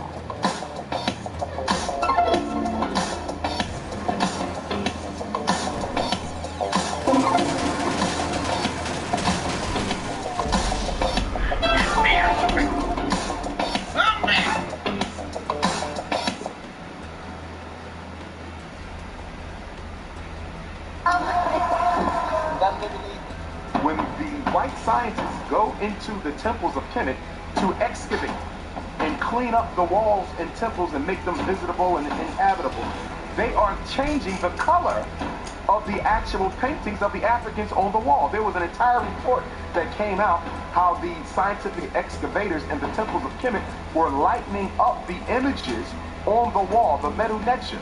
So you have black images, and they're using chemicals that actually turn the black image tan. Professor Smalls told me when he went to study over there, he said the reason why we over here in the West are so caught up with ancient Kemet is because the seeds of Kemet, after Kemet was destroyed, all were driven to the south and to the west of Africa. And during the time of the slave trade, The strangers were the ones that they gave up first. So the people who actually are the ones that were brought over here were the remnants from ancient Kemet. They too, people of Mali and the people of these areas that you're seeing with the Dogon, they say that the Dogon themselves are the forgotten parts of those tribes that actually ended up, or who were driven out of ancient Kemet. The Dogon were a group of Africans from the West Coast who had in fact been able to achieve a degree of astrological superiority and dominance that we really don't see a contemporary for or precedent for other than what was achieved in Nile Valley civilization. And people began to chase the Dogon to examine them because you couldn't figure out how these so-called primitive Africans would have knowledge of astronomy, particularly the white dwarf star Sirius B, that Western astronomy itself was only coming to grips with. And so the Dogon have developed a kind of, I almost said infamy in the world. In fact, there's even a book called The Sirius Mystery, and it's about how the Dogon, these primitive Africans, could have knowledge of a star system that's invisible to the naked eye. So the Dogon are black people in Mali with an astronomical like that. The hatchet of justice. All in the forward. Whenever we see people in Africa, we always see the AIDS-infested African babies, the African people. But what they do not talk about is the AIDS that's going on in Europe. Most people don't know that most of the new AIDS cases today are not in Africa. Most of the new AIDS cases today are coming out of Eastern Europe, Russia, Ukraine. There's an AIDS epidemic over there in that area, but you never hear about it in the media. Nations are invaded at the end of their power. If you look at all of the great nations that rose, when nations are invaded, the nation itself is sick already. Only dying nations are invaded. Nations act like animals to each other. If the state is strong, which means it is in a constant state of war. It is continuously fending off what it doesn't want. And not war always shoots and kills. Commerce wars, trade wars, competitions, even sports. The state is always in a constant push off, and let in. We want this. Acquisition. We want that. We want that. We're going to take that. Give and take. When another state starts to get weak because its people are unskilled, becomes ignorant, betray the king or queen or the ruling class, or the ruling class becomes tyrant, the people can't control the people anymore, and you lose your resources, just your state starts to deteriorate. The minute your state starts to deteriorate, other states are looking at you. It ain't got nothing to do with we love you, we know you're valuable. As a matter of fact, we'll take you in. You go into exile and come on into our land. And come on in, but we're taking your land, your resources. Why? Because you're weak. How can Africa be so poor and yet be materially so rich? It's real simple. The answer lies in the Structural Adjustment Program, SAP, the Structural Adjustment Programs that are imposed on African nations by the International Monetary Fund of Washington, D.C., the World Bank of Washington, D.C., and USAID. These three organizations come into Africa, loan money, and then charge an interest rate on that money that they know the African nations can never pay back, thusly re-enslaving the entire nation and, in fact, the entire continent. I point out that when Spanish, English, Dutch explorers would go through, let's say, the Americas, there's a good example here in Africa. Many of the places they arrived at were already abandoned. Our tribes leaders, our kings and queens, our priests traveled the world. They traveled the world. Some of them already knew about Europeans looking at Africa. And they went back to Africa. It was like, hey, these guys are coming to we gotta get the fuck out of here. Grab all your shit, everything you love, and we gotta get the fuck out of here. We're like, what are you doing? There's gonna be Europeans and Spanish and Arabs that's gonna try to come and fucking and they got weapons we've never seen before. So many we need to get the fuck out of here. And they left. I'm like, when this invading force came, there was nobody here. They see a bunch of villages and it's just deserted. Muammar Gaddafi was murdered because he, along with the other African heads of state, were about to bring into existence Africa's first central bank. They were erecting a central bank in Africa, which was going to do what? Back its money to the resources under the ground in Africa. Now, what would that have done to the global economic order? Remember, the United States dollar isn't backed on any natural resource.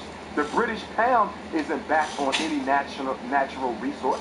The Canadian dollar, the European Union, their currency isn't backed on any natural resource because Europe doesn't have a lot of natural resources. Africa does.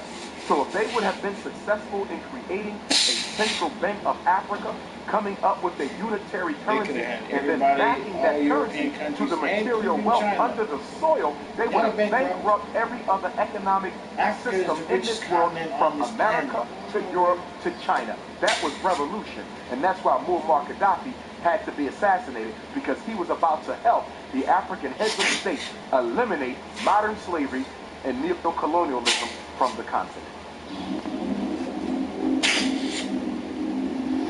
Yeah.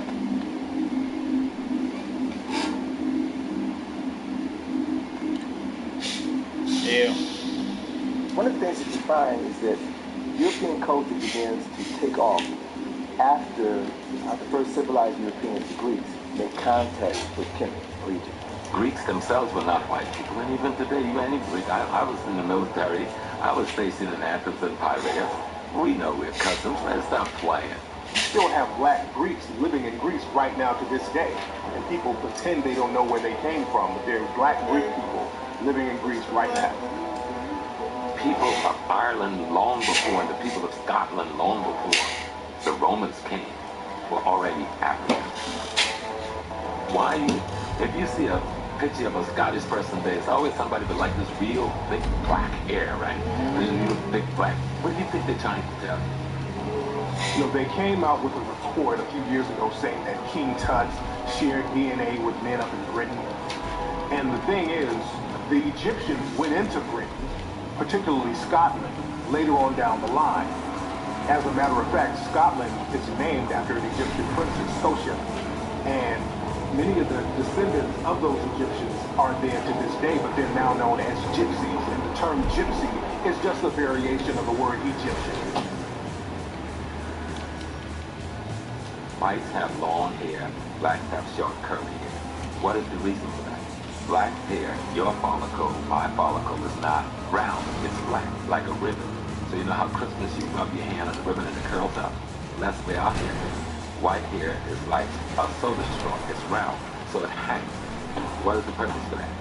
All of the main arteries that take the messages and information from the brain to the rest of the body pass through the human neck. So if you're caught in an ice age, you've got to grow enough hair to shield the neck, to insulate the neck. Otherwise you're gonna die.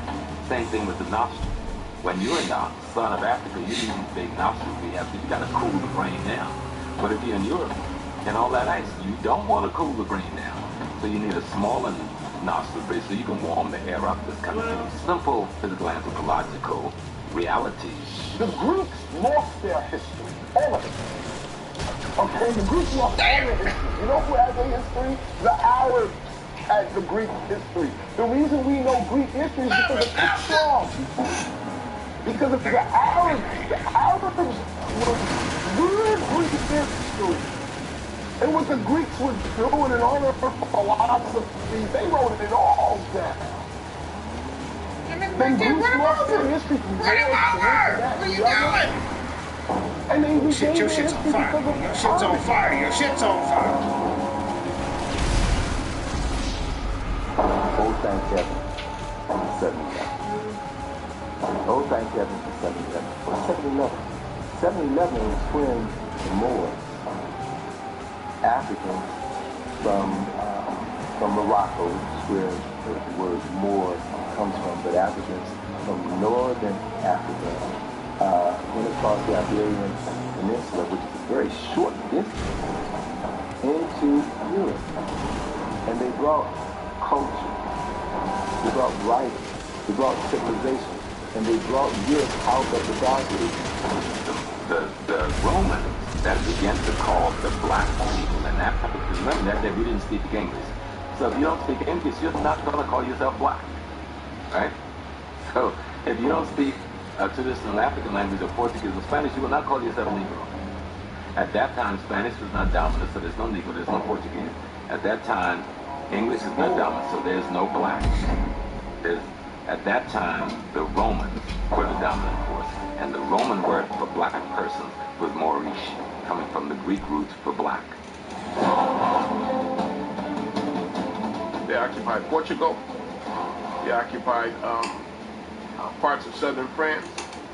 Up until 1700s, all the medical books on surgery and general medicine in Europe was written in Arabic. Isn't that extraordinary? All of the major universities of Europe, where the physicians and the scientists and the teachers were all studying, was in Spain and Portugal, run by the Africans that the West call Moors. And the reason the West keep emphasizing them as Moors, they don't want you to see that this is the same African we got enslaved that gave us all the wealth of knowledge that allowed us to enslave them. At this time in Europe, we're talking the early 8th century, most European kings and queens could neither read or write. The Moors built vast libraries. Anybody, irrespective of your religion, you could practice your religious faith. Judaism, Christianity, Islam, your relative freedom. You find Moors in the army of the Spanish Emperor Trajan. In fact, in Italy, you have what's called Trajan's column, and you can see more clearly more soldiers on horseback on that column. You can go to Rome and see it for yourself. You have at least one emperor in Rome of Moorish ancestry. His name is Macrinus. He's specifically described as a Moor. You have other high-ranking Moors in the Roman army. The Moors were known for building castles all throughout Europe, and some of those same castles can actually be found around North Africa. They call them desert castles or kazirs, but they are castles all around Africa. The heart and soul, the thought, the mind that built castles came from Africa. And they went through Europe and they built them straight through Spain, straight through Portugal, going up into France, going up into other parts of the world. The earliest example of castle building I found in an area that is now known as Nubia. If you were to go to the Nubia Museum in Aswan, you'll find a model of a castle complete with a moat, drawbridge, fortifications, all of the architectural elements that we associate with castles in any part of Europe existed in Africa as late as 1800 BC, before there was civilization in Europe. The Moors are described in English literature or European literature as black as pitch, black as a crow, black as a raven, black as ink, nothing white about them but their teeth. The monument that we know is Stonehenge. A European writer by the name of Gerald Massey said in one of his books that Stonehenge was built by an African man named Mauryan. Now this is from a European writer, because a lot of times when black historians say something like this, it's written off as being Afrocentric. But European writers and several other European writers say that African people built Stonehenge and other monuments up in Europe. Only when the enslavement of Africans started to produce wealth in Europe that this notion of color racism began to become a reality. Most of the great states of Europe are black. Almost every church in Europe having to be black or dominant each time. Saint Calogero was another patron saint of Italy. He was a black man, and there's black statues of this man all over Italy. There's paintings of St. Calogero all over Italy and Sicily. They worship this man in Sicily. They still have statues of many Moors up in Europe today. They have a statue of St. Benedict that was made in the 1700s.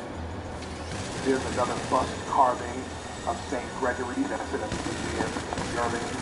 So there's statues of Moors and African people all over Europe today.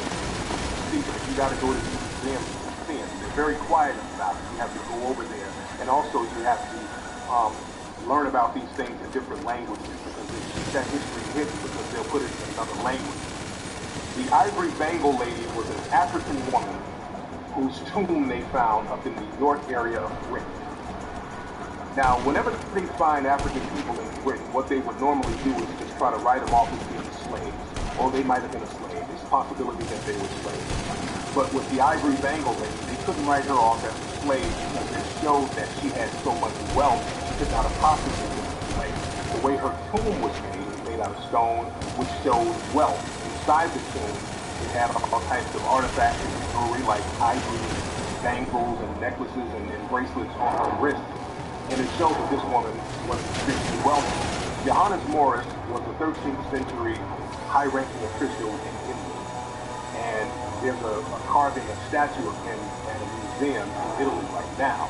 And this statue of Johannes Morris shows his clearly African features, African nose, African lips, African hair. Look at the countries that are falling. Almost by chronology, they're falling the same way they invaded Africa. Greece is falling.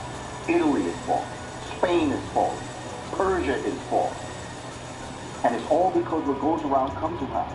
No hocus pocus, no mumbo jumbo. This is just the way it is. You shall reap what you sow. That's not a biblical term. That's a scientific term.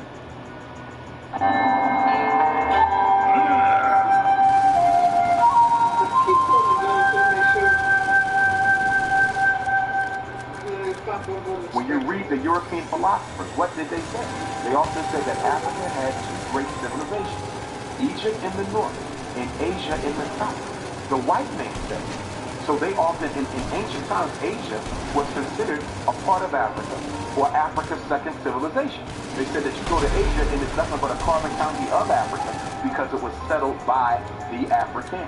A lot of people don't know that there are pyramids all over Asia, and there are pyramids in China. In Japan, they have an underwater pyramid that a lot of people don't know about. You can go there now, and that's one of those ancient mysteries. But again, pyramids are all over the planet.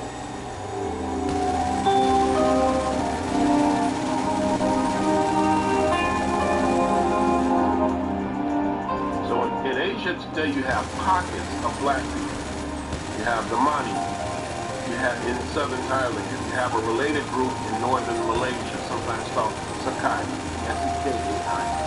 You have the Andaman Islanders, and there are these two groups. One group is called the Onge, O-N-G-E, I think it's O-N-G, and another is called the Jawara, J-A-R-A-W-A. And then you have black populations in the Philippines, sometimes called Negritos, or Eta, or which you call them Akta, which just means the people. You have a tradition of a similar group in Taiwan. These are the diminutive Africoids. These are the small blacks, similar in many ways to the Twa or so-called Pygmies in Central Africa. These are very, very ancient people who left Africa perhaps 60, 70, maybe 100,000 years ago and became isolated. The Padang people, that's a group of people in Asia, and the women have these rings that they wear on their necks that's identical to an African tribe of women in East Africa who wear the same type of rings on their necks. So this just shows that the African-Asian connection is still there. They still carry on some of the African cultures and traditions in certain parts of Asia. I once had a professor of mine working on my doctorate tell me that she went to Japan and they went into the mountains of Japan. Now this isn't a conscious woman by most definition, but she couldn't wait to come back and tell me this. She said, Umar, I was in Japan. We went up into the spiritual temples of Japan, and we sat down in one of the temples waiting for the priest to come out and teach us a little bit about what they believe and what they stand for. She said, Umar, they walked out of the temples and their skin was just as black as ours. They had gray afros because they were elders. And she said the phenotype looked like the modern Asian. But she said the skin was black and they had gray afros, hair standing up on top like Don King. And she said it totally overcame me. They sat down and they began to talk. And she said I couldn't believe these were black men. They were Japanese, but they were black men. When I went over to Indonesia, I went there at night. I would see billboards of very light-skinned Asian Indonesian people. And then when I went to my hotel, I would go and watch these movies, and I would see these very, again, light-skinned, pale-skinned Indonesian Asian people. But the next day, when I went out to the streets of Indonesia, everybody was either my color or darker. I didn't see one person who looked like these people that were on the billboards and on television. So they would pick and choose and get the whitest-looking Asian people to promote in the media over there. So when I walked around Indonesia, I saw people like jet black, dark. I ran into a couple of people with afros. I saw one Asian brother, full-blooded Asian guy with an afro, and I had to stop him. I said, brother, where are you from? The brother was like, I'm from here, right here in Indonesia. So that African presence, that African phenotype, is still throughout Asia to this day.